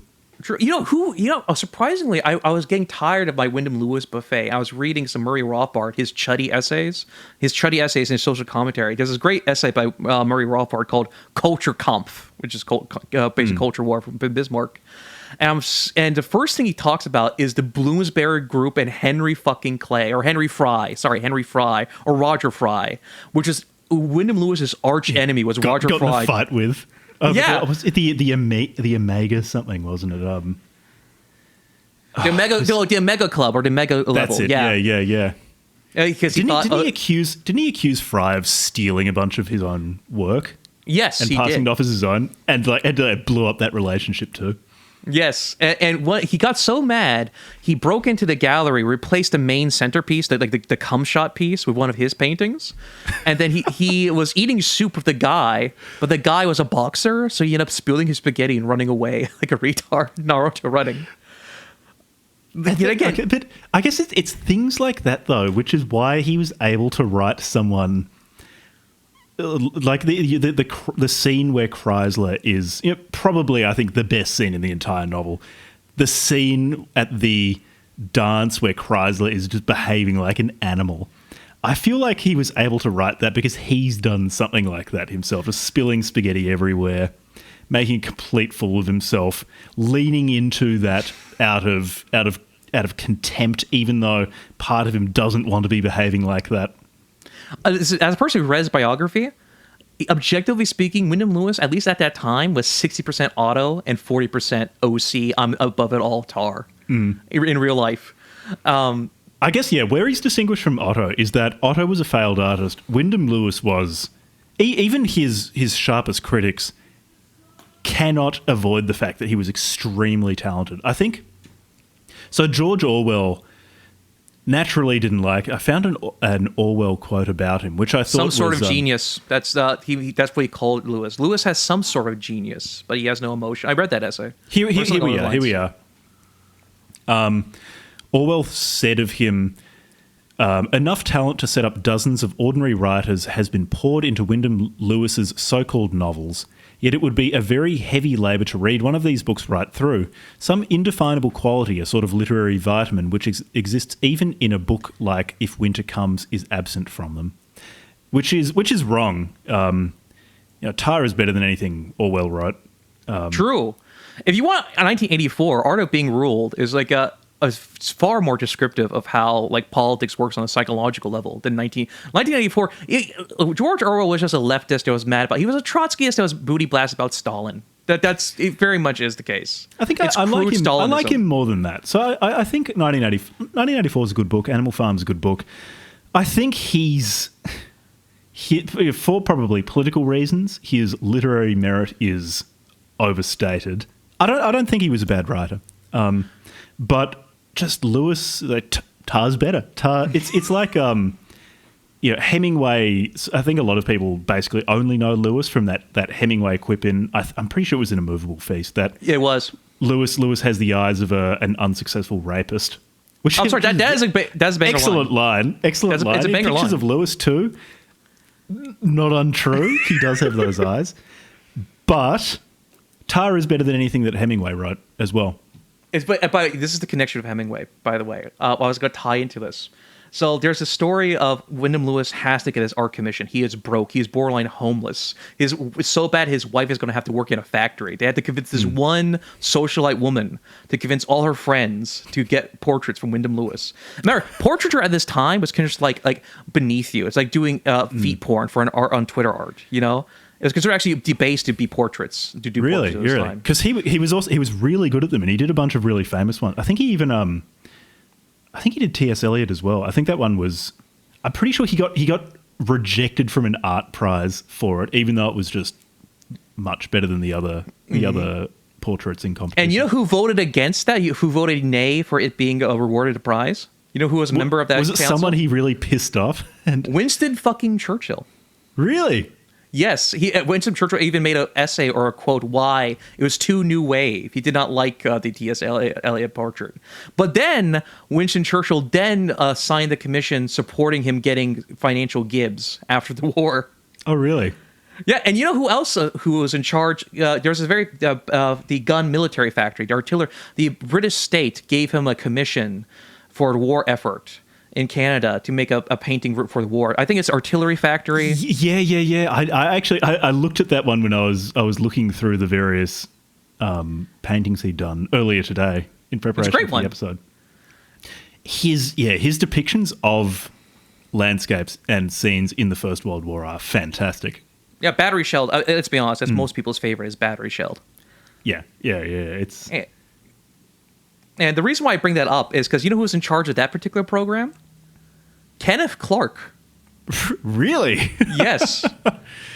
The Civilization guy. Yeah, yeah. For some reason, it's the Velvet Underground. No one's listened to a Velvet Underground album. The 5 people who did listen to a Velvet Underground album all started bands. It's like that kind of thing. And so the punchline is this. So Wyndham Lewis calls Hemingway a genius amongst the bovines. And Hemingway sees his critique, and Wyndham Lewis KOs. If you read his anti-Hemingway piece, he is right on the fucking money. Like, the reason why Hemingway is interesting for the English is because they can't read French. Because there's like 101 different French violists that do just the same thing that Hemingway does. And Hemingway gets so enraged, he punches the flowers off of tulips, according to Sylvia Beach, and smashes the vase on a bunch of books on the floor and storms out. And on his second or third wife, his third or second wife was the daughter of the socialite he has to convince to do the portrait. This is for the biography. This is 100% real. It seems like overly contrived plot device. So this woman is socialite. Oh no. Oh yeah, my daughter's a writer. You were in France in the 1920s, right? You might have known my daughter's a husband. Let me call him. So she calls Hemingway and says, hey, there's this artist guy. He says he knew you back in the 1920s. Should I give him a commission? I assume Hemingway was drunk or didn't fucking remember Lewis. It's like, oh yes, yeah, sure. He's from Paris, from the old good old days. He was fine. Yes. Yeah, his eyes a very lovable rapist. Yes, give him the commission. So I have no idea why Hemingway said yes to give Gibbs to Wyndham Lewis. I generally think he just forgot about the fucker because either forgot about it. I mean, would it have been like Hemingway to do something that emotionally underhanded and devastating to sort of be enough of a big man to give Wyndham Lewis that kind of handout? I generally think he was just drunk as fuck and tried to get this bitch off the phone. That's very likely. Had he been electroshocked to hell by that point and his memory was finished, or was that before then? Well, after the war. This is in the 1930s. Mm.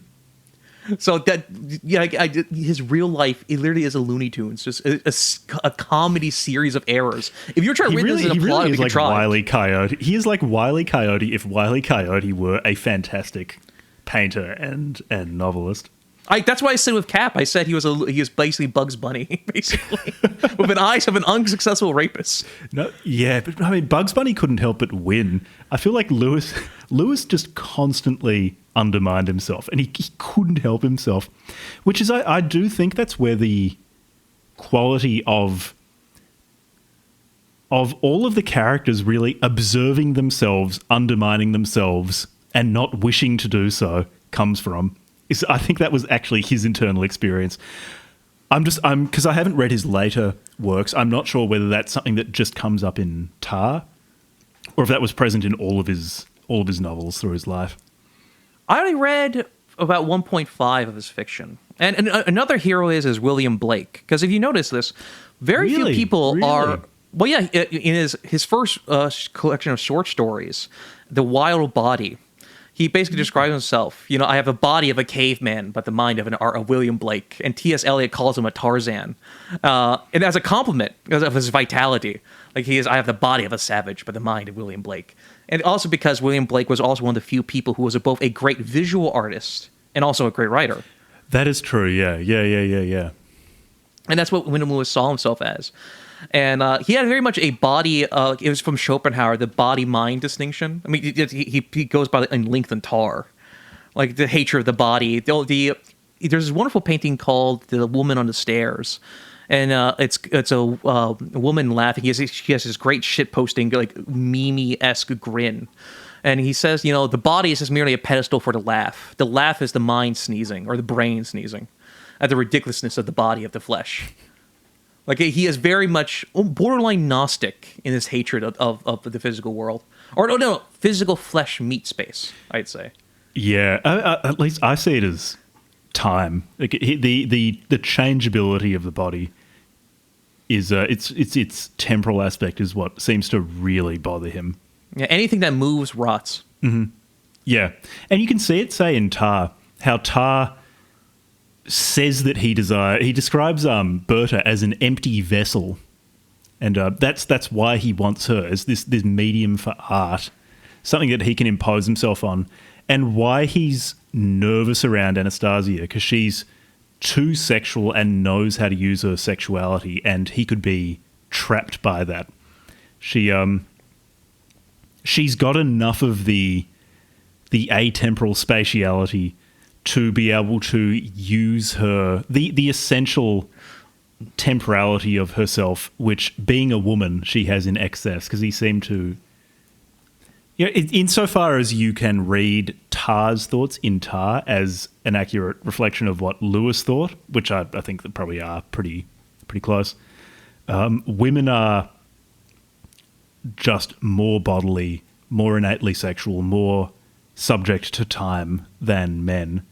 And that's why sex with a woman is always extremely dangerous for an artist. Yes, and dude, he talks about this. I wonder what he thought of Athenian love. Oh, he nearly got sued to death because he basically wrote a 400-page... Yeah, no, this is real. So there is one author from the same publisher. He wrote this book called The Loom of Youth, and it's about like being kind of gay or dandy in his university days. So Wyndham Lewis hated this F word, and so he wrote an equally long novel called The Doom of Youth, which is basically just called him a bundle of sticks for 400 pages. Yeah. And he nearly got sued to death. His venom, his hatred of other people was so powerful. I just don't think I could sustain writing a novel for hundreds of pages just from resentment. But that's a very unique thing. Imagine writing reading a book of 600 pages of pure hate. It's a novel concept, actually. It's a very interesting idea. I really want to read his later novels. I'm sold on Lewis. Yeah, he's viciously funny, and his view on humor is like he talks about the idea of like punching up and punching down. Like he has his essay in Men Without Art, like should we laugh at dwarves and midgets and so forth and ugly people.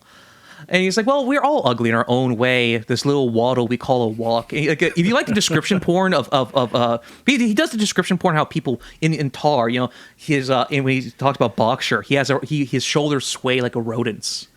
His descriptions of how people walk are really good.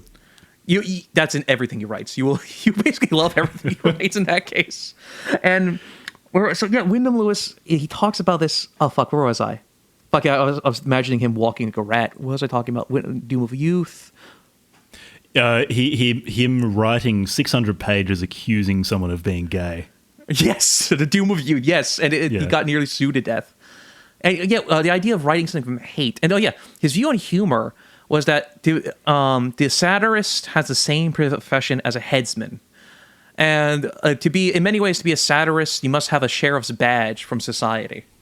And so it was a view to be a satirist is in many ways to be an executioner. He viewed it, they're in the same. If you were to listen to two satirists trying to think about what they were going to write about or who they're going to satirize next, it'd be very much trying to listen to two headsmen who are what's prisoner they're going to chop their head off next. Basically, he views it satire as intrinsically humor as intrinsically dangerous, as intrinsically ungregarious, the cold laugh. And actually he talks about this in Blast. I actually have my copy of Blast right here. Is it good, actually? I do want to try to track down, because there are reprints of Blast. It is very didactic. It's much more didactic than later Lewis. It's hot, young, and full of cum Lewis at this period. He thinks he's the hot shit. Lewis is much more subdued. He's like a cat. You're trying to throw out the trash, but you slip on your dog's shit, and the cat laughs at you, on the fence. He always wants to be not a fence sitter, but he never wants to be held to any position. Again, he's a paradox. He says this in there. If you want him in his most raw, young, and didactic, Blast is for you to see this growth of his thing. So this is from Blast. Bless. So there's this like totems and from Spengler. That's stuff right. Wasn't he blessing and blasting people depending on whether Yes. he liked them or not? Yeah. Aspects of English. So he hates humor because English people use humor as a self-defense thing or as a way to like dance around the elephant. Now this is the aspects of it he likes. Bless English humor. It is the greatest barbarous weapon of the genius among races. The wild mountain railway from idea to idea in the ancient fair of life. Bless Swift for his solemn, bleak wisdom of humor. Shakespeare for his bitter northern rhetoric of humor. Bless all English eyes that grow crow's feet with their fancy and energy. Bless this hysterical wall built around the ego. Bless this solitude of laughter. Bless the separating, ungregarious British grin. Right, so the ungregarious British grin, the smile that shows its teeth. It's not welcoming. It's the exact opposite of welcoming. So yeah, again he sees this and he talks about this in Tarr yet again. The humor he can't escape from. I mean, obviously he calls the joke the chapter I mentioned earlier the joke with two depths to laugh. No, what's the chapter called? A jest too deep for laughter, which is where he calls the practical joke of the entire practical joke of Tarr is the rape scene. And he can see in Creatures of Habit, Creature of His Change, one of his best essay collections. It collects everything from 1914 all the way to the mid 50s. If you notice, what are the most common phrases? What's like the top 5 common words in this Tarr? You think? I'm trying to think of really common ones. There's a lot of mechanical. So what's the answer to the question? While I have a look. If you're correct, machines, automata, rusty machines. There's this great poet, Otto Kressler. He's like his eyes were gatekeeping a marketplace for a city, but there was very little exchange in those market stalls or something along those lines. But also crowds. The crowd is a haunting concept to Lewis. I reread this right before recording this episode, and oh my god, this is like literally just Art of Being Ruled. The crowd master. In Blast Part 2, he talks about the crowd master, or the artist as crowd. This is contempt or from creative a herdsman, right? Instead from replace herd of crowd. The artist is like a rapist. He can't take this love, so he must blend in with the herd. He must be, dare I say, Straussian. He must be hiding his true intentions. To be an artist is inherently it's the same thing with Plato. The idea of why Plato kicks out the poets from the Republic. There would be no poets because to be a poet, or to misquote Camille Paglia, with art comes his twin sisters, blasphemy and pornography, right? And right, why does Tarr say at the end that nature never forgives artists? And he says to create art is just as dirty as sex. He thinks sex is dirty, but it must be done. It implicitly says art is an alternative to life. It's an alternative to creation. It's an alternative to nature. So art is intrinsically antisocial, right? So the artist must be, and that's why he says in his speech about how he hates France because it's too artistic. And he says that at the end of the day, William Blake would fit right into Paris, but Jean-Luc Rousseau would fit right into England. Actually, these figures are swapped. William Blake is a Frenchman, while Jean Rousseau is not a moralist. He belongs in England, and William Blake is the moralist. He belongs in France. He would fit right into the hyper-moralistic rantings and hyper-romanticism. He actually loves Rousseau, despite the difference in politics. Basically, in Art of Being Ruled, he says because anyone who's hated by that much of humanity has to have said something. He loves people who are trolls, basically. That probably is where the core of him being, for his entire career, some shade of right wing is his contempt for what he called the crowd. Yes, the crowd is a major thing, or puppets. If you notice, he describes the only one time he describes himself as a puppet, and he describes, I believe, either Anastasia or Bertha as a puppet. Puppets are also a big thing. He loves Punch and Judy, which is a classical English puppet show. The figure of Punch is referenced multiple times throughout decades. The main villain in Childermass is a demonic punch puppet, basically. Yeah, because it's just something he comes from Dickens. He also was a big fan of Dickens, oddly enough. Really? Yeah, he referenced him since he was 17. When he was staring at this poor Dutch people's house, and they were so poor because they thought he was English, so they thought he had money. So they're trying to pimp their daughter out and give them chairs to him as a dowry. And he's writing back to his mother, "Oh my God, these poor people are so pathetic. They're straight out of Dickens' mother. It's hilarious." Almost a borderline direct quote, by the way. Yeah. In his later work, did he remain as suspicious of? Did he have this comparison of, say, the crowd, most people who have to economize and have to worry about economy, like they are not generative enough.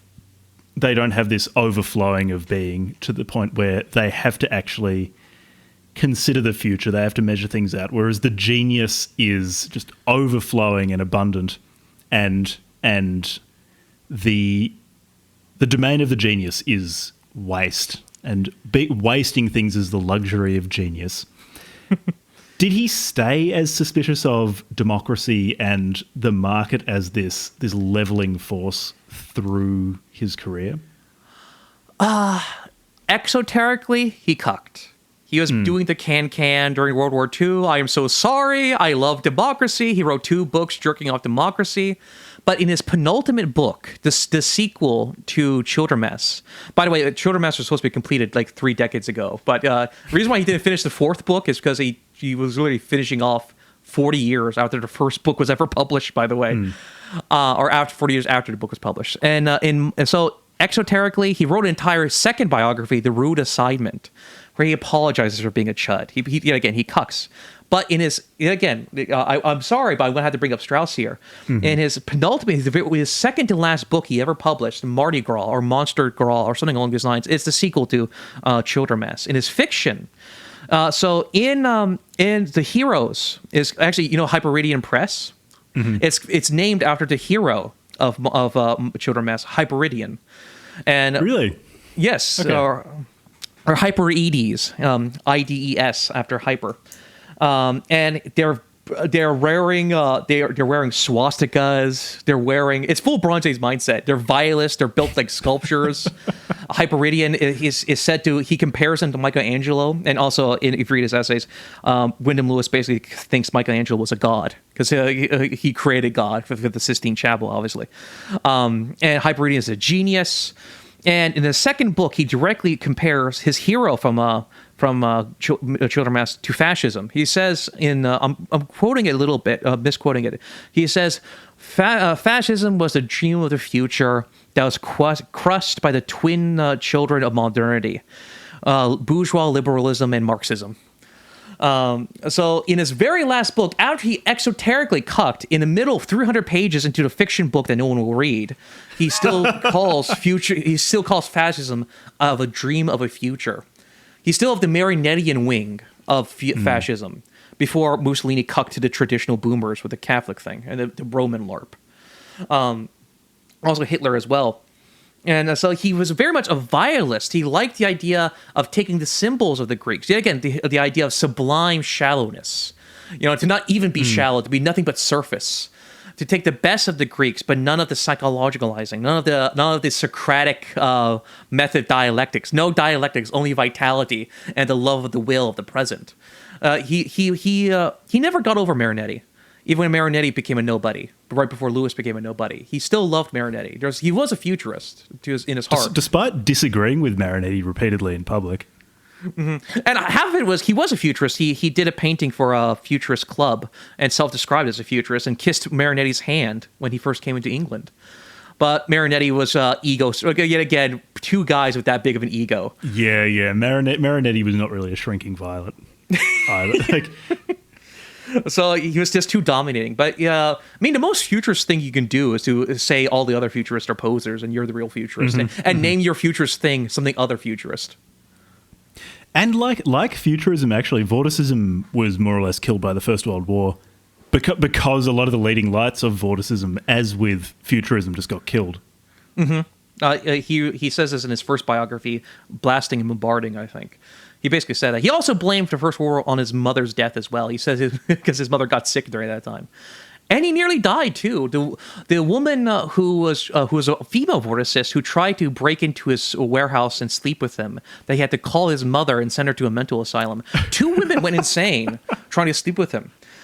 You know that painting with the girl, the one with the 2 dolls in the background? I said that was one of my favorites. I DM'd you. I might recognize it, but yeah. That one gave women nightmares. That's based on a real woman. He became friends with a doctor because of the whole anal thing. And his wife, the doctor's wife, loved the apes of God to the point she became crazy. She became mentally ill, threw her ring at her husband and called him a ugly rhinoceros, started sending letters to Wyndham Lewis how much she loved him and could hear him whispering in her walls. To the point where her husband came to Wyndham Lewis, and you would think he would beat the shit out of him, but no, actually became really good friends with Wyndham Lewis and apologized ferociously for her workers. That painting is based on her. That's her writing letters to him in the mental asylum. The Wyndham Lewis Society still has cabinets full of her letters that they refuse to publish to this very day to Wyndham Lewis. He drove 2 women to insanity. That is, yeah, for someone as suspicious of sex and women, he was very sexually successful with women. Well, he had like 5 bastards. And, women love a bad boy. I'm sorry. The red pill guys, the ultimate chuddy red pill discourse is proved correct by Wyndham fucking Lewis. Is this like women throwing themselves at Nick Fuentes today? They were doing it to Wyndham Lewis. Absolutely. Except Wyndham Lewis had like maybe 4 standard deviations higher IQ than Wyndham Lewis. His real life is just so fucking weird and strange. His brain is actually in a medical. I sent you a picture of his brain. Oh, That's really? His brain. That's his brain. I posted. Oh, that's actually his brain. He donated his brain. Yeah, that pituitary tumor, which so he went completely blind. I think by the 50s he was blind because of a pituitary tumor, which is just for a guy like that, a guy who was so artistically talented, is such a cruel irony to lose that. Well, he literally said, "My philosophy is philosophy that of the eye." So yeah. But he never lost his attitude. He still wrote. He wrote blind, but he still wrote. And he actually did, in one of his last essays, he said, if I were to have my eyes again, and I were to paint one more painting, it would be the Jabberwocky from Alice in Wonderland fighting a chicken. Right. Yeah. Is there some sort of symbolic significance to that? I'm not too sure. He contains multitudes. It's Creed of the Herdsman, bro. Never be person A and person B at the same time. Yeah, be 6 people at once. Totally. Actually, that's also a great line. If you notice, when Otto was kicking him out, how does he describe Otto? As an Australian shepherd dog, herding him out of the room. Oh, yeah, that's right. Yeah, when Tarr finds out that Berta is seeing Chrysler, and she is seeing Chrysler to try to get at Tarr, Tar's response is just to start like being weirdly friendly to Chrysler, which is also just extremely funny. The really uncomfortable evening drinks that the two keep getting with one another, and there are just beautiful little details of characterization which are so elegant. Like how at one point he notes that Chrysler just keeps ordering stuff, and of course he lets Tarr pay. Yeah, and dude, it was a gig where he says where Otto's like, Nietzsche was a Jew. Actually, that Wagner was so funny. It's a Giga-Chad meme. You have him confused with Wagner. And yet again, he is a German boo. The preface is a fucking lie. What is the 3 main things in Tarr's life? He tries to break up. He's quoting Schopenhauer's essay on women in his brain as he sees her crying, and he's so cruel. It is hilarious how much of a scumbag Tarr is when he's seeing her become a blubbering baby. But he can't pull himself away from her. He keeps just getting brought back, and he knows to some extent she's got him wrapped around her finger But he still can't in the end resist her. She ruins his beautiful, he describes it as a beautiful and liberating indifference, and she ruins it. And he lets her. Because he doesn't want to let her, but he does let her. No, because, do you know why? He's such a narcissist. He says, I think she stole my skin and he is using it as armor against me. I love her because she is... and again, he says, have you been talking to other people? No, I've basically might as well been talking to myself, but what's the difference? He views the crowd as a way to talk to himself. He puts his own face in everyone else's mouths, basically. Which is it's astral projection narcissism. It's which is so brilliant and amazing. Because 1 minute he'll kick a guy's hat and then punk it across a park, and then Naruto run down the alleyway.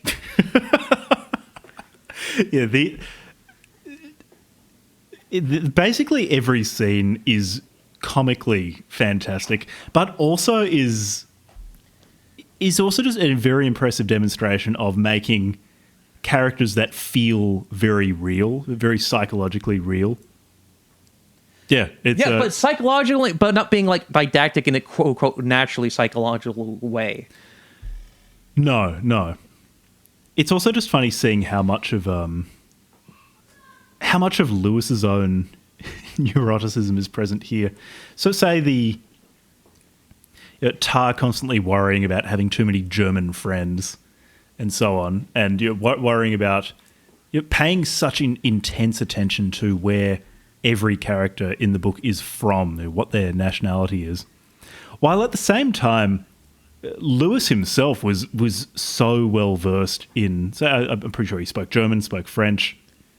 The book is full of linguistic jokes, like various characters getting their German or getting their French wrong.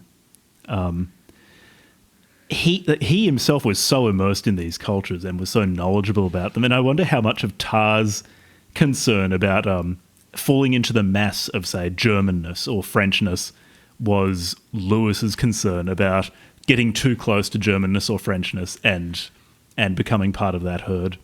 Well, for that, I'll quote Ezra Pound. The great artist is the antenna of his race, and in very ways, he believes in a caste system. Like he believes in he's an artistic elitist. Intensely, yeah. I mean, in Pale Face, he says, "What is nationalism? A guy giving you a poison gas and saying he says yeah instead of yes. Go kill him." Like he's again, for something so right wing, he's very anti-war, and so much so that in Pale Face he advocated to eradicate all languages and replace it with Esperanto or a predecessor to Esperanto, and make an artificial language for humanity, so to prevent nationalism from ever growing to conflict in Europe ever again. Yeah, well, I guess he's right wing in that he's intensely hierarchical, but I guess the way that manifests itself for Wyndham Lewis is that you have the herd, which is below someone like Lewis, and it's the herd is that which is subject to things like nationalism, and those causes for war, which as a dweller of the mountains, as one above that, Lewis wants no part in. Yes, it's petty nationalism. He's not a good European. Like he is a good European in a Nietzschean sense because he wants a pan Europe. He's like he once met an Englishman who was half Swedish and half Irish, and he called himself a mutt. And Wyndham was like, "No, you're not a mutt. You're a super European." Like he believed in opening the borders. Is that a crowd that he felt more positively disposed towards, a pan-European crowd rather than a German crowd or a French crowd? In Pale Face, yes. He believed in... Well, Nietzsche was also kind of the same way. He also wanted a European empire. He was a strong supporter of Napoleon, who wanted a right-wing EU at the time, basically. Or... I would say yes. Well, also Schopenhauer was also anti-nationalist, petite nationalism, or like the nationalism of the beer drinkers, as Nietzsche would have called them, the loudmouths. I think he also mentions this in Hitler's Cult, that Nietzsche had complicated views on Otto von Bismarck and did not care for the grim about the mouth. Prussians and Prussian militarism. He liked empire, but not the grimness of it. He was much more to Hellenism and the vitality of the Romans or of Napoleon. So yeah, he was much more pan-European. And but he would sacrifice the pan-Europeanism for his sheer hatred of fucking Marxism, which is also in this, very strongly in this. Because what are the bourgeois bohemians, right? I wanted more of the bourgeois bohemians. There's that one chapter of the bourgeois bohemians, and this again, all these women are the great grandmothers of all the e-girls. They put all their books out. Oh, I hope you don't see this. Each of these books have a trauma backstory. He basically says they put it there. And of course, if you ask about this piece of a painting or this piano, the woman would, of course, tell you all the trauma she associates with the piano and all the trauma. They put it there to be discussed. They widely leave the books around so you can bring it up and so they can trauma dump at you, which is so. Again, it's all enough. It's this Tarr is so internet coded. Every single one of these persons I've seen on Twitter, like every talking point, every personality archetype is here and is discussed by Wyndham Lewis, but through the mind of an autistic, strange, 150 IQ Anglo-Nietzschean. Well, do you think it's internet coded, or do you think that Lewis was just successful in his project of finding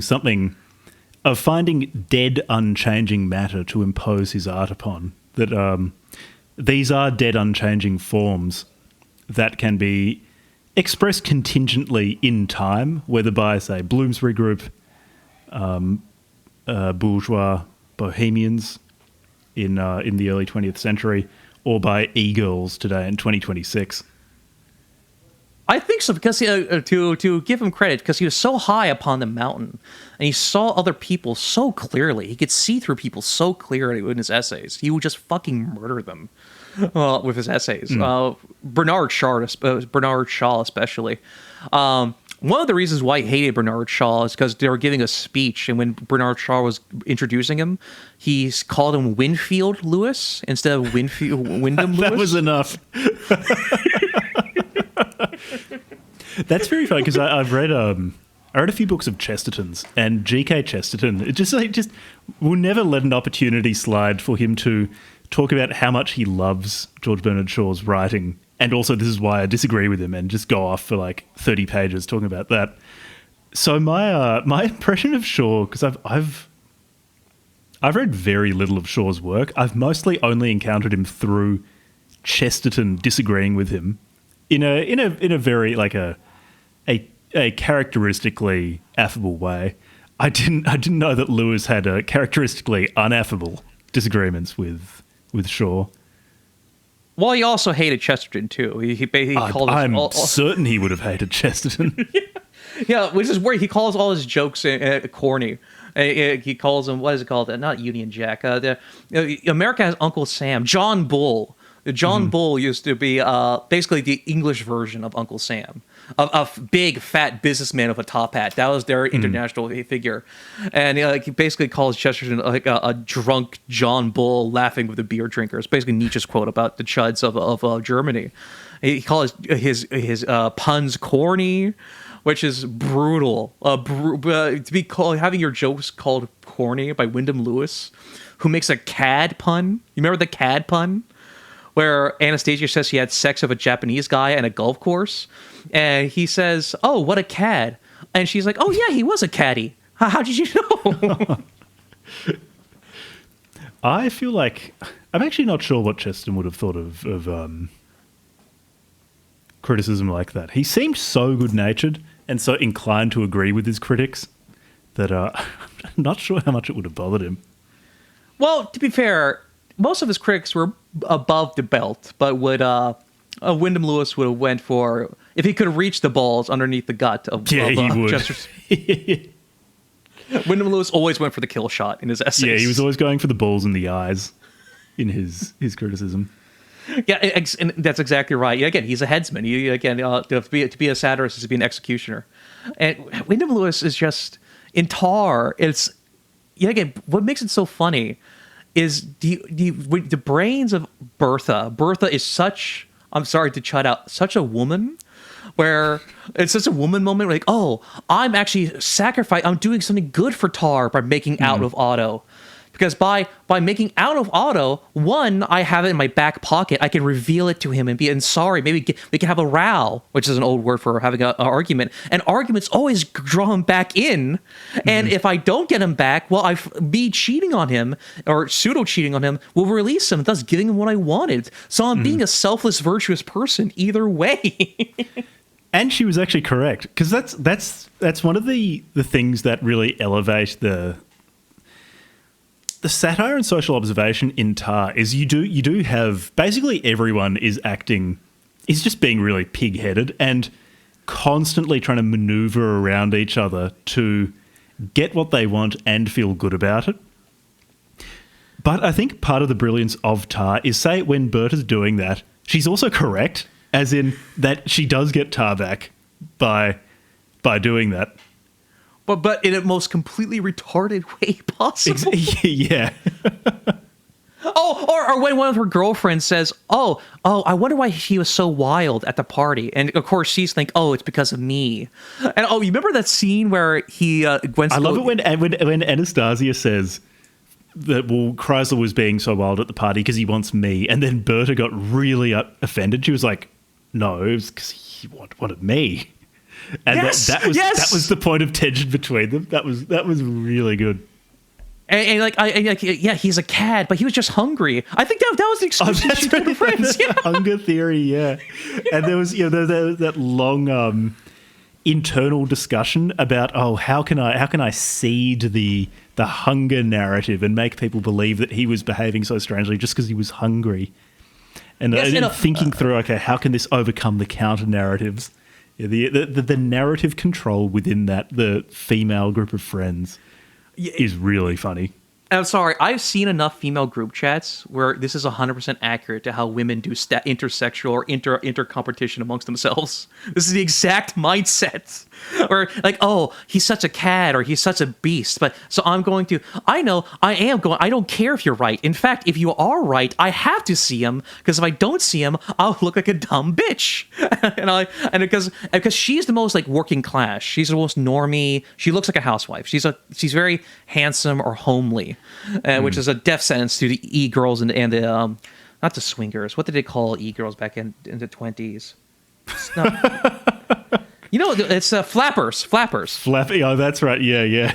Flappers. And she's a middle class girl, and one of the older women sees that, like, she's innocent and how retarded she is. So she's trying to be a scene queen as an act of adventurism.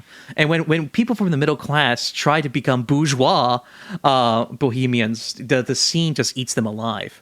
Because they're doing it out of voyeurism, not doing it out of, as an affect. At least the bourgeois bohemians are doing it out of a sort of self-loathing and are trying to they're downwardly mobile. There's nothing worse than being surrounded by downwardly mobile hipster bohemians that have a middle-class person rising through their ranks in a form of obsession. Right? It ruins the je ne sais quoi of being self-loathing. Because what does Tarr say? He hates when people who are handsome and who are wealthy dress like they're poor. There was this one Englishman, or try to be like, have a certain sense of noblesse oblige. He thinks it's cowardly and outdated and fake and trying to eat your cake and have it too, basically. Which is basically 100. It's basically perfect in American context. It basically despises every single AOC or AOC-esque person I ever known. I mean, the dirtbag left. Are you familiar with Cumtown? I am familiar with Cumtown, yep.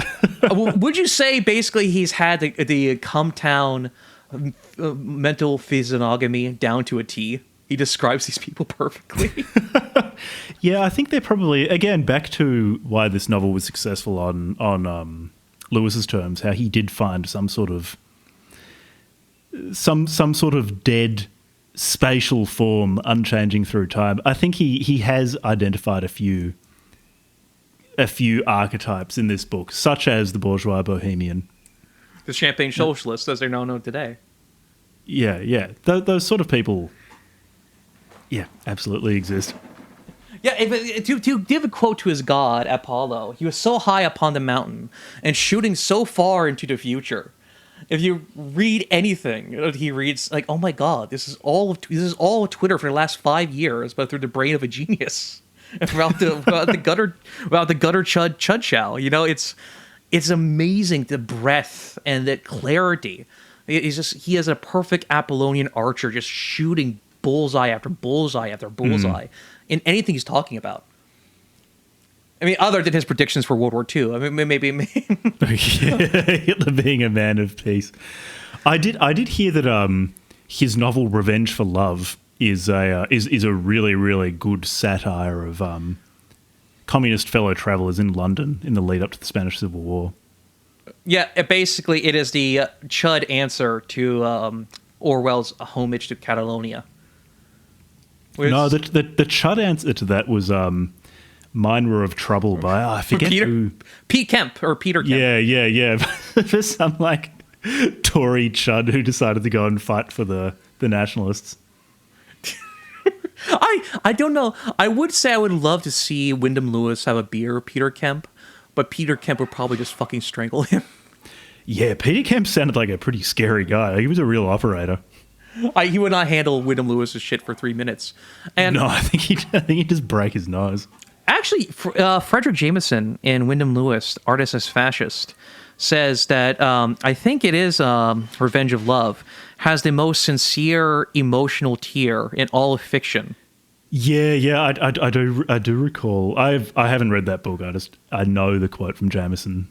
Yeah, there are moments of real emotional truth in Tarr. It's just I don't think that it doesn't sound like there's a moment like in Revenge for Love where, you know, someone starts crying and sheds a tear and it's a frankly emotional moment.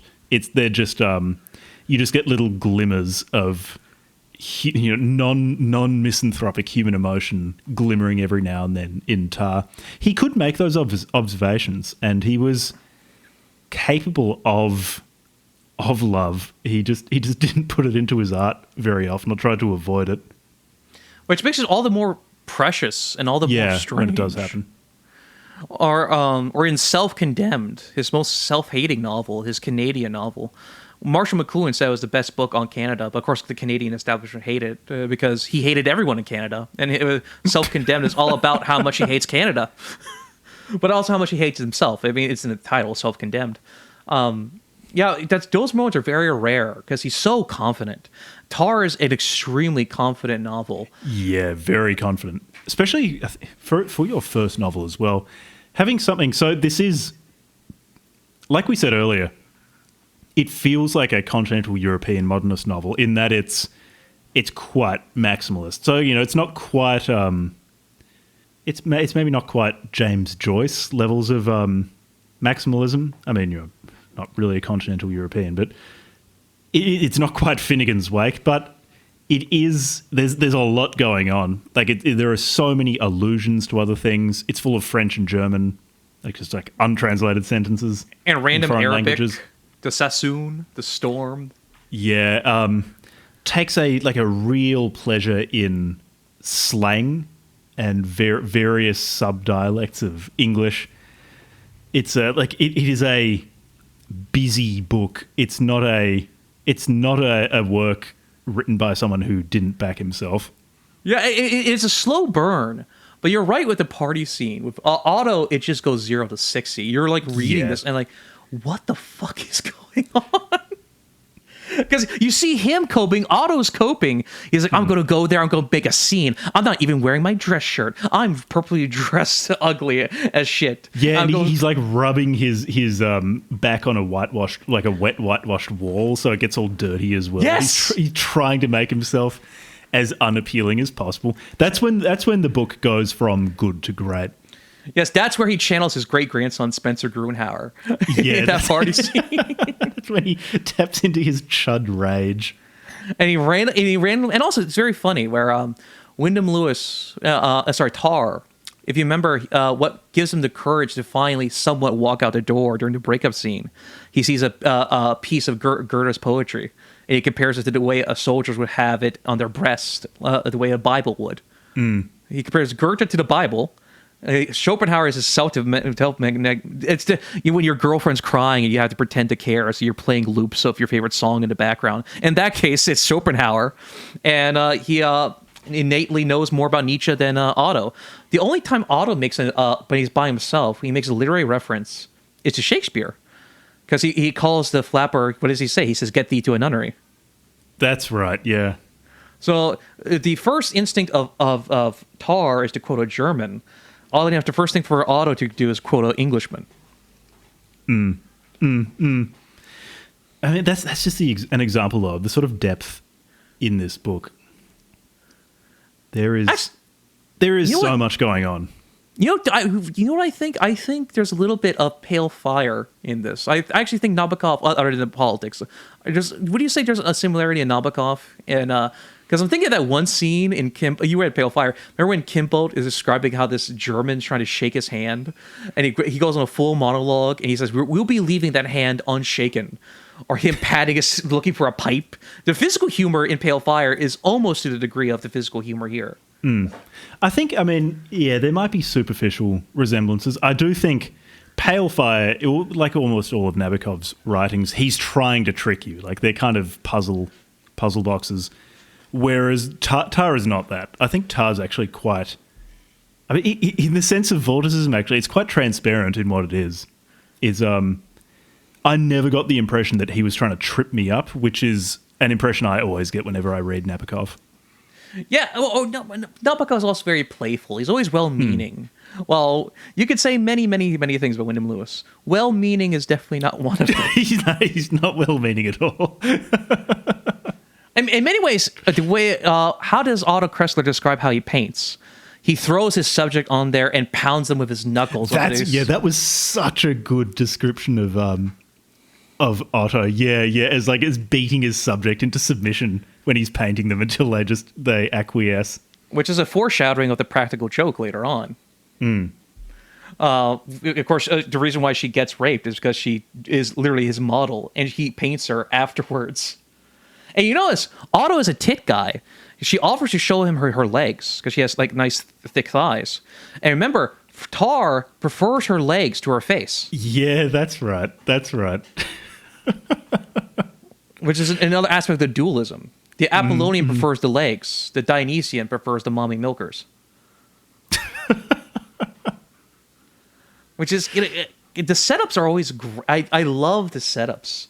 And sometimes you just have a random metaphor. And near the end, when Otto Kreisler is going to have the most stupid suicide by cop imaginable by his own hand, that's how bad a suicide by cop option is.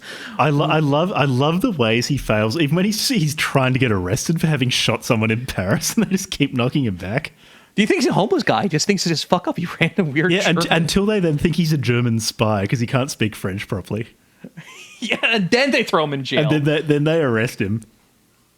And what does he... and Wyndham Lewis describes it...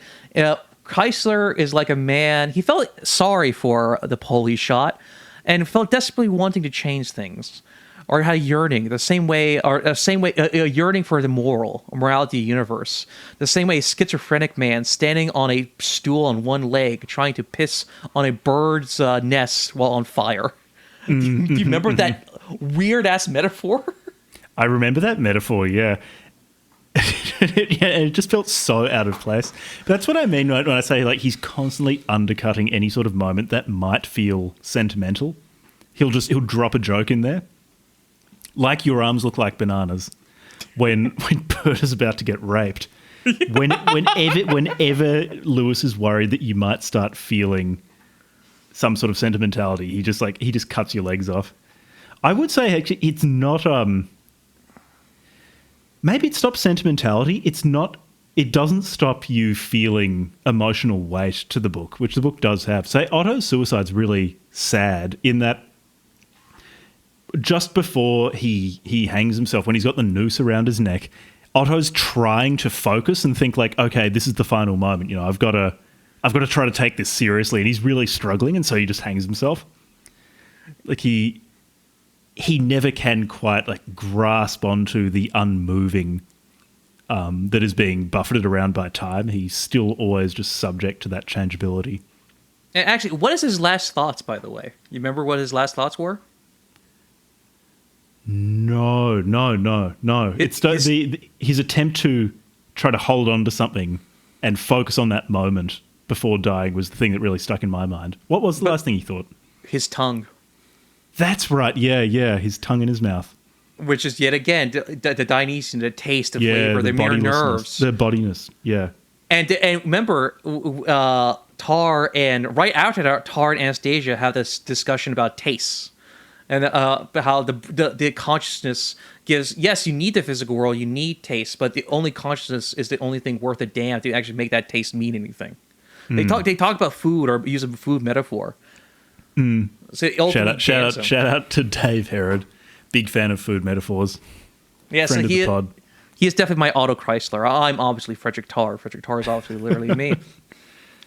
And but yeah, so it's yet again it's a very intricately, it's a clockwork book. How all the gears are in point. Everything is foreshadowed beautifully. Him being he will set up Chrysler being a dog. Saint Bernard, which is very accurate based on his physiognomy, a great dog breed to choose for him. Him dancing a dog to get Anastasia's attention, and the only time, yet again, the bad boy thesis. The only time he gets her attention is when he pushes her away, like an autistic aspect, because he goes to the billiard room initially, it sees her, and he autistically like puts his eyes down, trying to make eye contact, and leaves. He does the incel walk. But during the party, is that where he's trying to find the exit and he shoves past her? Yes, and she laughs and she likes it. She likes it when and she's like, oh, the guy she's dancing with gives her the ick by merely just being shoved, seeing him get shoved away. She felt more touched than the guy actually being fucking shoved. This poor English dude. And or that other scene, like another woman thing. This baron from the east is not emailing, but sending a letter to the lady who runs the Longhouse Society, and she's like, "Hey, can I see you?" And she's like, "This is like for a woman. A woman is a fortress. And how would a fortress feel if the general asked permission to invade the fortress?" That's right. Yeah. Him asking permission gives her the ick. Which is wasn't that because there were two men? There's like one Russian guy, and then another man who was I think traveling from Italy back up north and was asking her, "Oh, should I come to Paris to see you?" And she didn't like that at all. She just wanted him to appear. Yes, it's literally just oh my god, this is Twitter discourse about dating. You know that meme where, like your girlfriend's face when you ask her to block her rapist from 2019 on her social media, her emotional support rapist.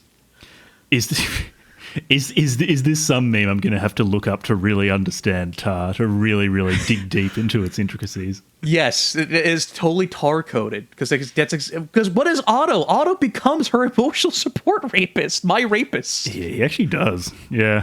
Yes, because what happens? Okay, so she gets raped in this scene, right? And she thinks in her brain, and she starts crying. Awesome, assumingly, shit. She starts walking away, but she's like, "Oh, should I have an emotional moment with him?" And she walks away to her house. And she's like, "Well, now I look stupid. Now I can't have my friends because I just proved them right."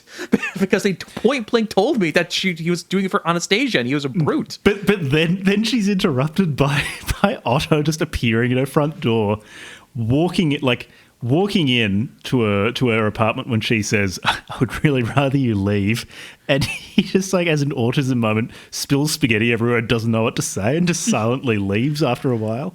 No. What does it know? She says, "Oh my god, he's ruining the moment. I should tell him to leave, and then I'll come to his house. I didn't want him to come to me." And he threatens to kill himself. He suicide baits her. Remember, he says, "I promise I will kill myself." And then she gets to feel like a good person. Like, "Oh, no, you don't have to kill yourself. It was just I was at fault, too." And then remember that he suicide baits her initially. And he does it to a few, because he also does it to his dad. He's like, if you don't keep sending me money, I'm going to kill myself. He tells a few people that he's going to kill himself. Oh, and we also get his middle name from that letter, by the way. Yeah. Very powerful middle name. Adolf. Yeah, which is retroactively. Of course, this is 1928. Obviously, I know, but it's just very oddly prescient. You get. Yeah, in the name Adolf, Wyndham Lewis found another piece of pure spatiality outside of the tempests of time. Yeah, and notice Otto's mustache, right? A good Prussian mustache points upwards, right? But his is always pointing downwards. Which is, yeah, it's a little descriptions. He'll even describe the face of a waiter who's a normal person, but because he's an actual normal functioning human being, the fact that he describes a humorous face, the waiter's face in a very particular way, makes it more endearing. Yeah.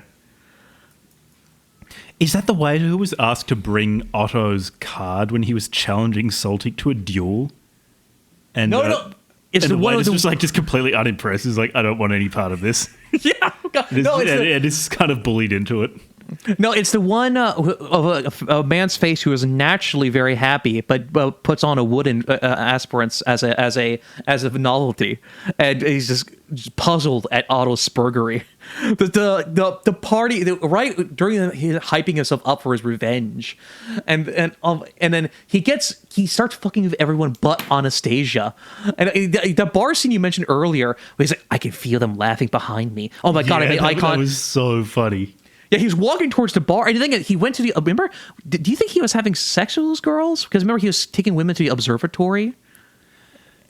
No, I don't think he was. I think wasn't he just taking them up there, drinking a lot, and then leaving? No, he was trying to touch their tits because he was using the excuse. Just pouring at them, yeah. And one of them screamed, and he's like, I'm in for a penny, in for a pound, and he goes to get refreshments. And he goes to the bar. And he's like, "Oh fuck, Anastasia's there with the Polish guy. We made eye contact. Fuck." He's saying, "He's like, I can't back down now. I can feel him laughing my back. But I can't. You know what? I'll go make them laugh even more. I'll go have my hands down." And he's like, "I don't know. He did how." And he's so aware of his hands the entire time. And there's a person behind the refreshments bar who's like, "Can I help you?" Because he's been standing there for 10 minutes, immobile, staring at the food. And he actually hears a person laugh for real, and he turns around in rage and scares the shit out of some random girl. Like, they have left like half an hour ago. He was standing there for no reason for like a full hour. Yeah, it is worth reading this book just for the Otto dinner party and dance scene. It is so funny. The Bohemians are great. He's such an animal. Oh, and okay, I'm sorry. This is again, the Chud commentary in this is brilliant because she goes back to the friends and wants to talk about Otto, and she wants to trauma dump. Like, oh, I get to have my rapist story. I get to tell how much of a piece of shit my ex-boyfriend was. Oh, that's right. And then he called one of the women a pig. And old Sal. She gets to trauma dump about that, and Berta feels really undercut because someone else got to enjoy being insulted and abused by Otto and not her. And she ruins her moment. She's like, my God, fuck, I should have told him about my rapist story earlier. Now I don't get the satisfaction. Now it feels like I'm just piling on an already defeated enemy. So she's deflated that she didn't get to talk about her rapist story with her socialite friends. Yeah, this book's humor. I recall, I forget which critic it was, said of J.G. Ballard's humor that his style of humor is basically to make a joke and dare you to laugh. And that is basically all the humor in Tarr. There's the slapstick physical humor, of which there's a lot, which is just very straightforwardly funny. And then there are a lot of scenes like this of her like trying to milk both socially and both from like an inner perspective, the fact that she got raped by Otto Kreisler. And Lewis is playing that to an extent for laughs, and he's just daring you to laugh at it.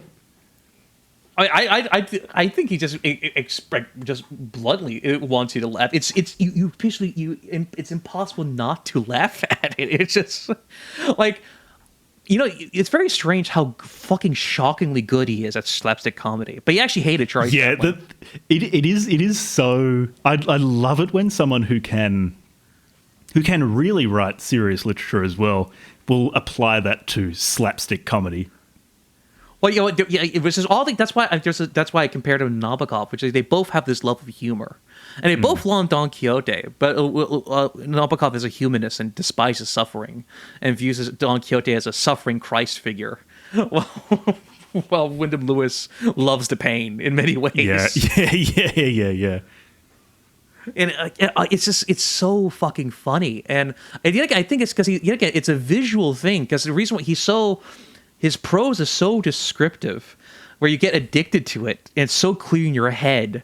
So when Otto does something so retarded, and it's like throwing an old lady trying to get her night on and trying to be young and throwing her on the floor. Yeah, repeatedly. It's a spasm. And one other thing actually is it's a small thing, but I do want to reference his use of punctuation. It's such expressive punctuation.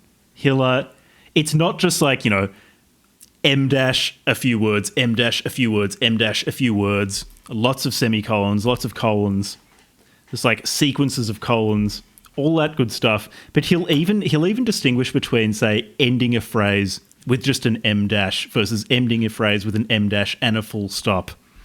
Really, really expressive punctuation on display here. In your face. That was also in Blast. He loves things in your face. I mean, Bowden talks about this. He wants to grab the reader by the throat. Like he's pound. Yet again, he's like Otto. He pounds his subject. You are pounded into his world. The world is so. Actually, yours. The Oxford edition comes with a map of the city. He's very detailed with the city and all the boroughs of Paris, all the different cafes. He changes some names, but they're very clearly stand-ins for the real things. And you notice every time. And the thing is, it's so funny because Tarr is the vortex. He never left Paris. He lied to her. Remember when I think did he just move to Montmartre? Yes, another borough. And so when he kind of comes like, it's time to go back to Bertha. And it's right after the fucking rape chapter. And so he's being buddies with Otto Chrysler.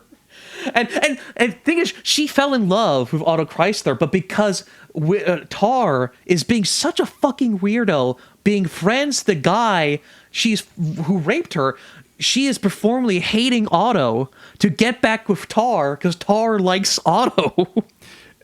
I said it earlier, the bit where Tarr is just being weirdly, like creepily friendly to Otto is so funny. It's so uncomfortable, and Otto is so uncomfortable. And Tarr is he's somewhat aware of why he's doing it. Well, he's very self-aware because he's like, I'm no longer. But he feels like something bad is going to happen to Berta if he's not restraining Otto. But he also intuits, there's probably something more to why I'm doing this, but I'm not quite sure why. But I'll still do it. But remember, he goes to the clubs. He hates clubs. Remember, he's the outsider. He's the outcast, right? But he starts going to the clubs, and everyone's jaws drop because after the Bertha arc. It's because I treat her like a souvenir now. And he's suddenly being nice to these people as well, and they don't know why he's doing it, and it makes them really, really uncomfortable. Yes! Tarr being a normal human being is hilarious because how weird it is for Tarr to be a normal human being. It's great. He says, I don't have to feel guilty about liking Germans anymore because I'm not with Bertha anymore. Yeah. By the end of the book, he's come to accept that he has so many German friends, which at the beginning of the book was a real source of anxiety. Yeah, and like, she's a fine. One of the first Chud bombs was to her describing, she's a fine Aryan bitch. Remember this? Or, I think he's so classically trained. Like, listen, the word slut is so hard to say in an aristocratic way. Like that, when I saw slut on there, it was very hard to roll my tongue around because not even Wyndham Lewis can make it's such a guttural word. Even with my chuddy ass, it literally is like a bomb on the page. Like it's a hard word on the ears when you hear it like said in anger, and you know for a fact Wyndham Lewis fucking said it with a snarl when he was writing this. Oh yeah, definitely. And it is just so. It's more. If you're a gutter chud listening to this, it's objectively a chuddy book, but it's not chuddy in a didactic way. If that makes sense, it's not chuddy like you know what I'm talking about. You know what I'm trying to say. No, this comes from his very being. Like yes, he's not able to write anything but like the just purified chud. He has found the form of the chud. As a spatial atemporal object, he is a platonic ideal. Yeah. Again, the weird. I generally want to break in there and clone his brain. Because to be born, I am mostly a biological determinist. I do think upwards of 80 to 85% of personality is inherited. I generally think Wyndham Lewis was a mutant. To be high in openness, high in contrarianism, but be so cosmopolitan and be a chud. I just want to clone his brain and make more Wyndham Lewises. Ernst Junger was in many ways like that. Although, much less venomous. The very, very high openness right winger. But he was a chill. He was basically there's a hippiness to Ernst Junger, like a surfer bro. He was a surfer in many ways, a beach bum. One can see him be a beach bum. It's the openness, which was why he was so willing to try everything, while also being intensely hierarchical, and always being very, very, always regarding violence as a tool that can and at times should be used to solve problems. Uplifting and glorious. Metaphysically transforming experience. Well, but Wyndham Lewis hates war. He hates fisticuffs. He thinks dueling is dumb and retarded and cartoonish and childish. But as a person, as his humor, cruelty. If you read anything of Junger, you've read probably more Junger than I have. There's not a hint of cruelty. Junger doesn't have... He wasn't he didn't come across as cruel in his writing. Yeah, he just wanted to, at the end of his life, just want to grill and collect his bugs. Was it bugs or beetles in general? I think it was beetles in particular. It was specifically beetles, I think. But he probably was a fan of all bugs. I don't know.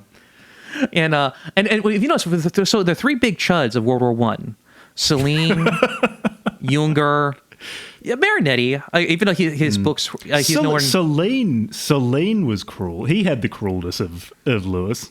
But nowhere near as funny. Yeah, Celine is funny, but nowhere...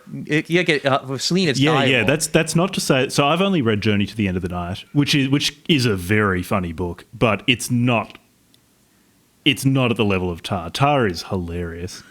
It's just... Yeah, and Celine is... To actually quote Nietzsche, Celine is too grim about the mouth. Like what does Nietzsche say? What's the first step to divinity? A lightness of step, to walk like a dancer. And oddly enough, I guess when you compare the high points of comedy, say the scene in the Journey to the End of the Night, I think it's the funniest is where what's the name of the main character? Where he's in Africa and he's in that hut by himself and he fucking hates Africa so much. He's just so seething with hatred. And that's the funniest bit of the book. It's so funny. But say comparing that to Otto's just like complete autism attack at the dance, like Tarr wins. Well, yeah, because Celine is very self-aware. He likes playing the asshole. He knows in his interviews. He plays the asshole. Well, Wyndham Lewis, couldn't help it. He just couldn't stop himself. He had to. Like the scene of how the guy gets shot in the diner scene, the cafe scene. Like you're reading this, I'm like, how the fuck did this start? It was like, why did Jan? Why did you start this shit? Why did you? It's like it's so realistic. It's just it's a clusterfuck of a scenario, because Otto threatens him to whip him with a horse whip. And to be honest, I understand. Like, why the fuck are you showing up to my house? Why are you hanging? And the thing is, Otto is jealous. First, he's confused. Dude, I'm cucking you. Why do you want to be friends with me? But then Otto becomes jealous of Tarr because Tarr is seeing Anastasia. Tarr does not know that Otto likes Anastasia. Yeah, that Otto got one-shotted by a 30-minute conversation with her in a cafe. And the thing is, it's a paradox. It goes all back to the creed of a herdsman. Be A one day, be B, and be C the other day. Right? Because the humor initially of Otto and Tarr is actually being the friend of the guy who's fucking his girlfriend. But then the humor is inverse because then Otto becomes jealous because he's dating the e-girl he had a crush on this entire time. If you notice, he does is almost to use a fighting game metaphor. Last time it was RPGs, this time it's fighters. He's juggling. It's a deadly combo Street Fighter. There's all the jokes always have a second and third. All the jokes stack on top of each other. Yeah. And he'll often just keep bringing the same joke back over and over again. Yes, but or like the dog, or it's either for bitter comedy like him pounding the paint, or it always stacks on top of each other. He builds and builds and builds. First time it's funny, but then it just gets to new heights, and you see where and you can loop back, like Bertha in particular, or Otto. You look back to all where this whole thing started. I would actually, this is my 1.5. I read this when I was preparing for Craft of Shadows on it. When you read it for a second time, you already know what's going to happen, and you see where all this clusterfuck of a scenario started. The first joke becomes even funnier than the last joke in the end of the chain, because how ridiculous everything ends up. Yeah. So I feel like now we're basically just glazing the book. Do you want to wrap it up? Because, I mean, listeners will tend to finish episodes by saying whether we recommend a book or not. I think it's pretty clear that we both would recommend this. Yeah, I was nervous. I was actually generally curious if you were actually end up liking this or not, because it's a very unwieldy novel. It's I would say it's very organized, but when you first experience it the first time, it's get all that untranslated French. You're reading a physical edition too. You can't even alt-right in tab to translate. So, how long did it take you to read? Did you bother translating most of the French, or did you just end up skimming at the end of the time? Oh no, this edition's got so I read the Oxford University Press, the Oxford World Classic Edition, and in the back, like there are a lot of I don't know if people can see. There are a lot of notes. Yeah, it's for all the translations or all the... Not all of the French is translated. And it's like, because French is so similar to English, you can kind of piece together what things are getting at sometimes. But you have to be careful, because quite often with the French and German, and especially with Germans speaking French, Lewis will get things wrong intentionally to like make fun of the Germans. Yeah, which adds layer. It always is layered with Lewis. And also, I don't like the cover. I will have to say, to do a book as product. This one is one of his early ones. This I think is from 19. I'll hold that up. For that's. The table. I want to say that's from 1913, 1912. I think that's his workshop. I think it's called Workshop. Yeah, you're right. It is Workshop. Yeah, cover illustration detail from Workshop 1914-1915 by Wyndham Lewis. Shit, I was wrong. I actually, oddly enough, I do think The Crowd would have been actually much better, much more narratively appropriate. Or Lewis's self-portrait, the one where he's kind of sneering at the viewer, because that to me in my head is just what Tarr looks like. Oh yes, that's the Tyros, and that's actually very that whole Tyro arc. That made he got one of his sugar daddies from that, because this guy. His name was also Winfield, or Wyndham, or his first name. He went there with his son. His son cried because it scared him, but he kept on looking at it. He could just feel Lewis's hatred. Yeah, for every time Wyndham Lewis made a child cry, I would have 50 cents, because he also made Marshall McLuhan's kid cry because he looked like an ogre. I guess maybe that's the one caveat I would give in recommending this book. So, I mean, I just recommend this to everyone. Most of the time I recommend the book to a specific group of people, whereas this, I think, just read it. One caveat being that you have to know what you're in for. This is a very misanthropic book. Yeah, what do you say his politics is actually his least slight against him, his least disgusting thing about his politics. Out of everyone, I would say this right now. Out of everyone he covered on Book from Hell, from a moral standpoint, I didn't get to half of the fucked up shit he did with his friends. T.S. Eliot wrote 4 eulogies for him when Wyndham Lewis died, and tried so hard to get the fascism stain out of his public image. And he called T.S. Eliot a cuck multiple times. He was just so unpleasant to all of the people who tried to help him. Yeah, the thing is, he became ugly because of the tumor. He started sweating. He lost all his hair. He became waxy, and even his wife was disgusted with him because his brain starts, because he was sharp as a whip. Don't get me wrong, he had objectively high IQ. He was a genius, genius of a man. I'm sure he did. Yeah, but as he got older and uglier, the cruelty was just a naked cruelty at this point. Even his wife got disgusted with him.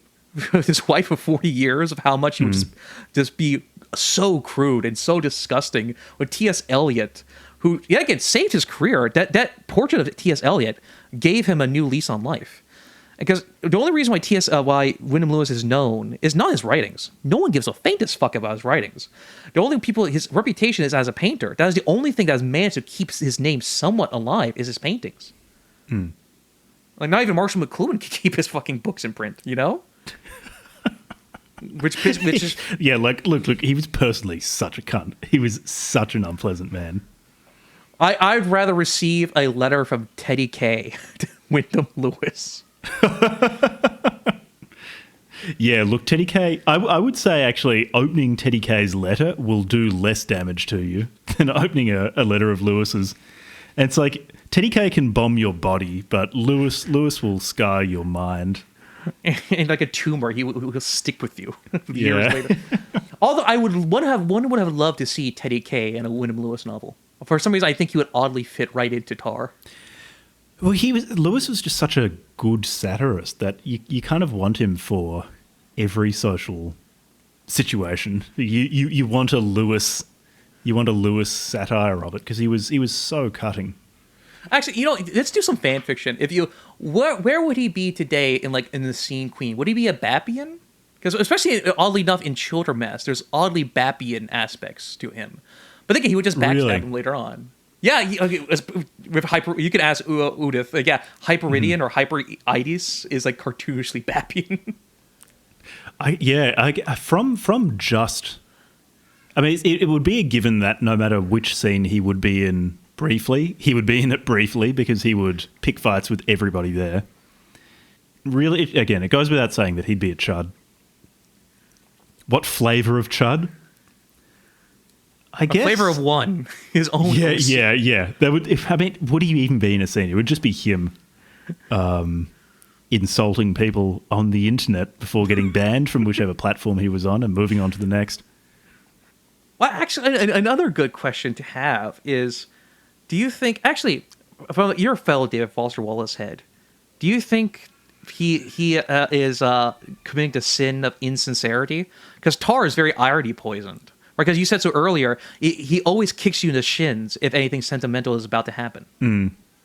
So do you think from a David Foster Wallace standpoint, he commits the sin of insincerity? No, because I think he's too self-aware about the flaws of the characters, especially Tarr. Because again, Tarr is probably he's the closest to the Wyndham Lewis stand-in. And Tarr's own problems with sticking to his own creed are very much on display. Like a large part of him, or at least he's in part aware that he keeps getting drawn back to Berta and he doesn't want to be, but he keeps letting himself be drawn back to her. And he knows why he's drawn back to her, because she offers him sex and he sees her in some ways. He tries to justify his return to her as, oh, well, she's an empty vessel I can shape for my art. Yet he lets himself be manipulated by her. Knows she's manipulating him, but still lets it happen. I feel like he's quite sincere. He's quite aware of his own weaknesses being written into Tarr. So I think, in a funny way, I think it's actually a pretty psychologically sincere book. Yeah, and you're right, because all these characters, like, Tarr isn't lying to himself. I think he's 100% accurate, reliable narrator. Everyone is. They're all coping naturally. Yeah. They're lying to themselves to cope. It's the scene that's unreliable. It's this batshit set of circumstances as a time bomb. But everyone mentions fate, right? Or the clock. Because yet again, I do like the running motif of clocks with Otto. If you notice, the fake Russian duelist has a ticking time bomb clock that blows up like a grenade.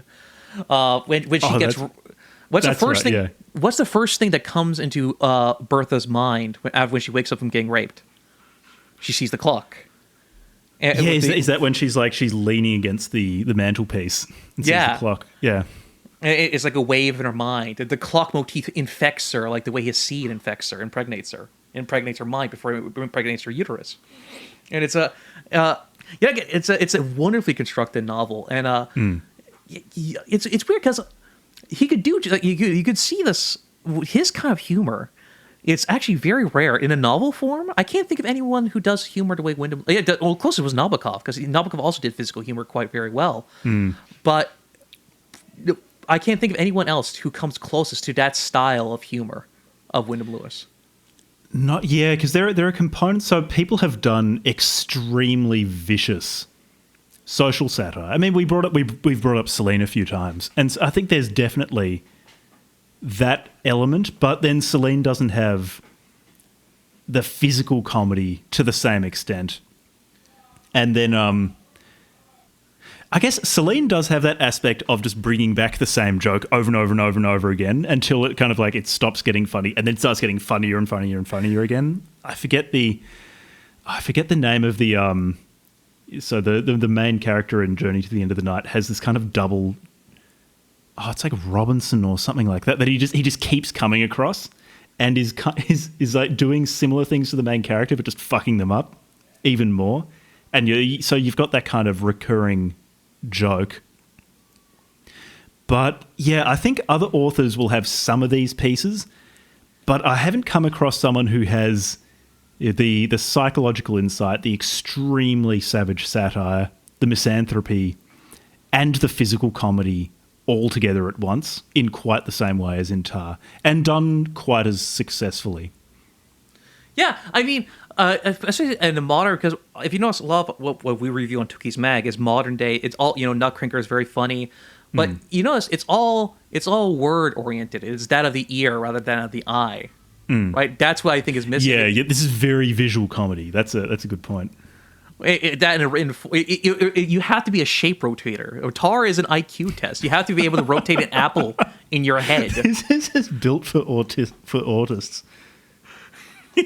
I mean, it's very built for the autistic chud. Yeah, do you have any critiques? I do have one critique, actually, which is the weird swerve of Otto where he wants to kiss him.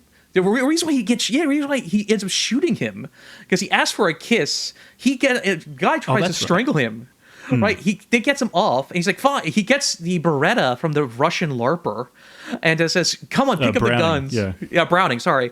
And the doctor's like, "Hey, that's no fair. The two guns aren't loaded." He's like, "Okay, fine, I'll be fair." And then the doctor is a retard, punches him in the ear, and the gun goes off and shoots him anyway.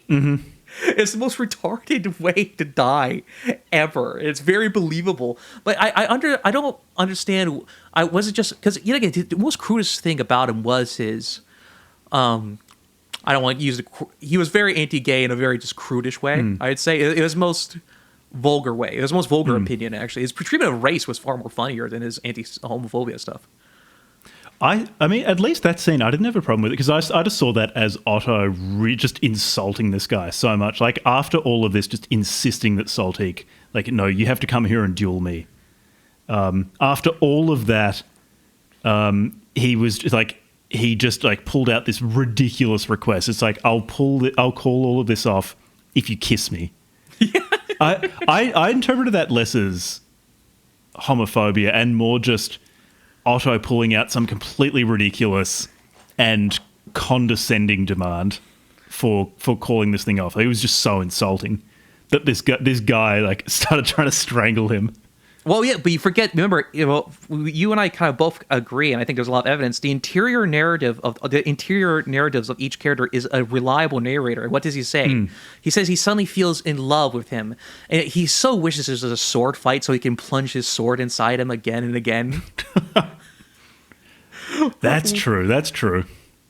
That's right before he asks for a kiss. So I think he just landed one absolutely. Yeah, this guy's a queer as well as being cringe. He's cringe. He's a snob. He doesn't even know Nietzsche. He's a LARPer. So just add one in there. Otto Kreisler. He's such a good character.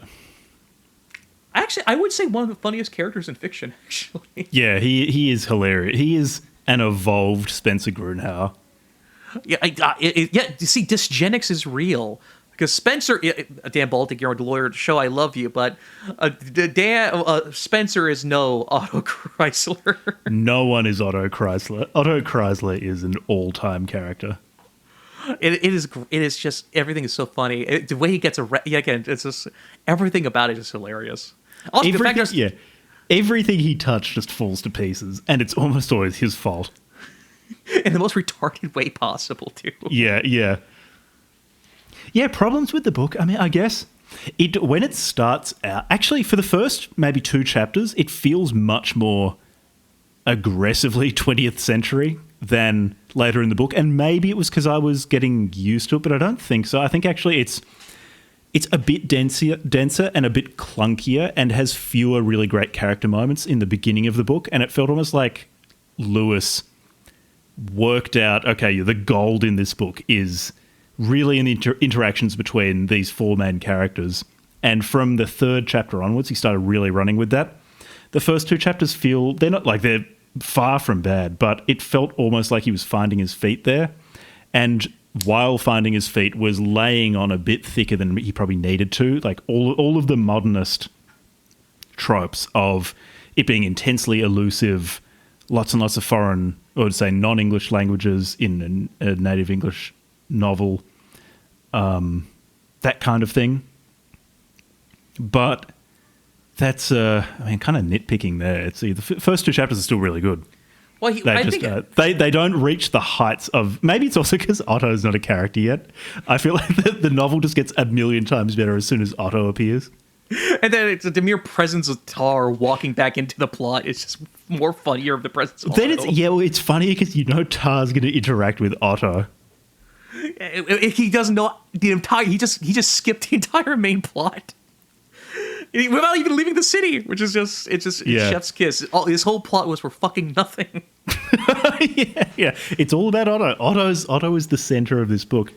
Even though there's a whole chapter after he's killed himself where he's gone.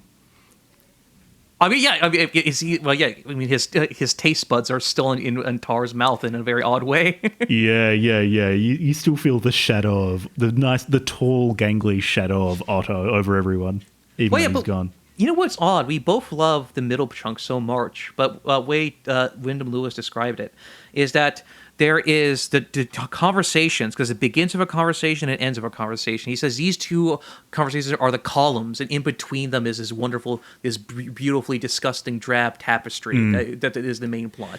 That's true, yeah, and the columns on either side of the book are, I wouldn't even call them. Are they didactic? They are. This is it's much more of a lore dump of Tarr saying, in the end, I'm going to tell you what I think art is. It works better at the end of the book, the lore dump, than the one at the beginning, because at the end of the book, it's Tarr cock-blocking himself with Anastasia.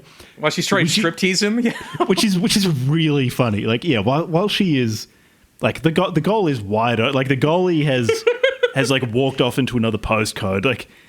It's wide open for Tarr. She wants him, and he's just fucking it up until she steals his key and just goes to his room and waits for him there. It's I'm going to have sex with him.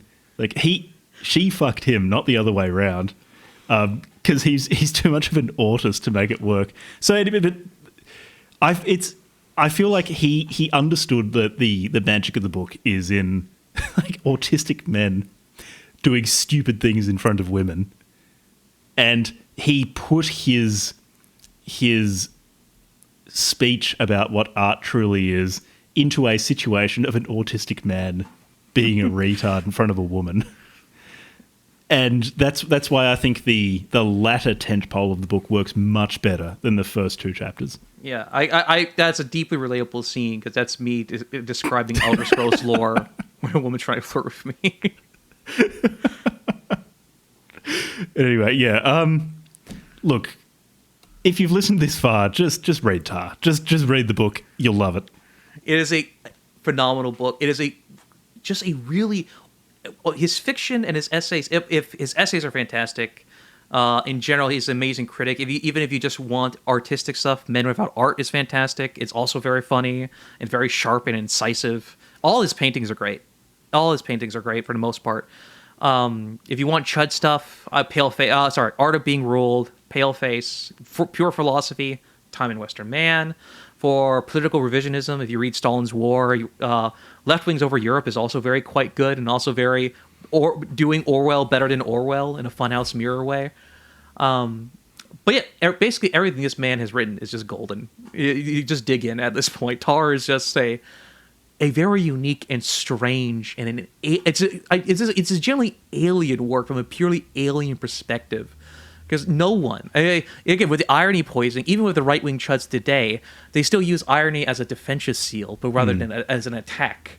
Where Lewis has no shame. He's not trying to be humble at all. There's not a crumb, even an atom of him trying to be humble or trying not to.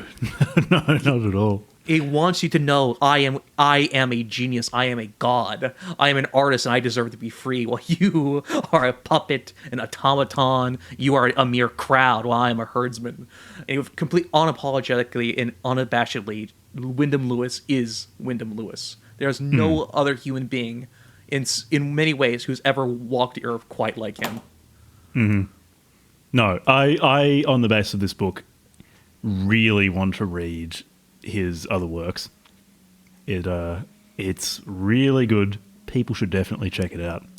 So thanks for coming on and reading this one with me. This is fantastic. Yeah, like I'm sure.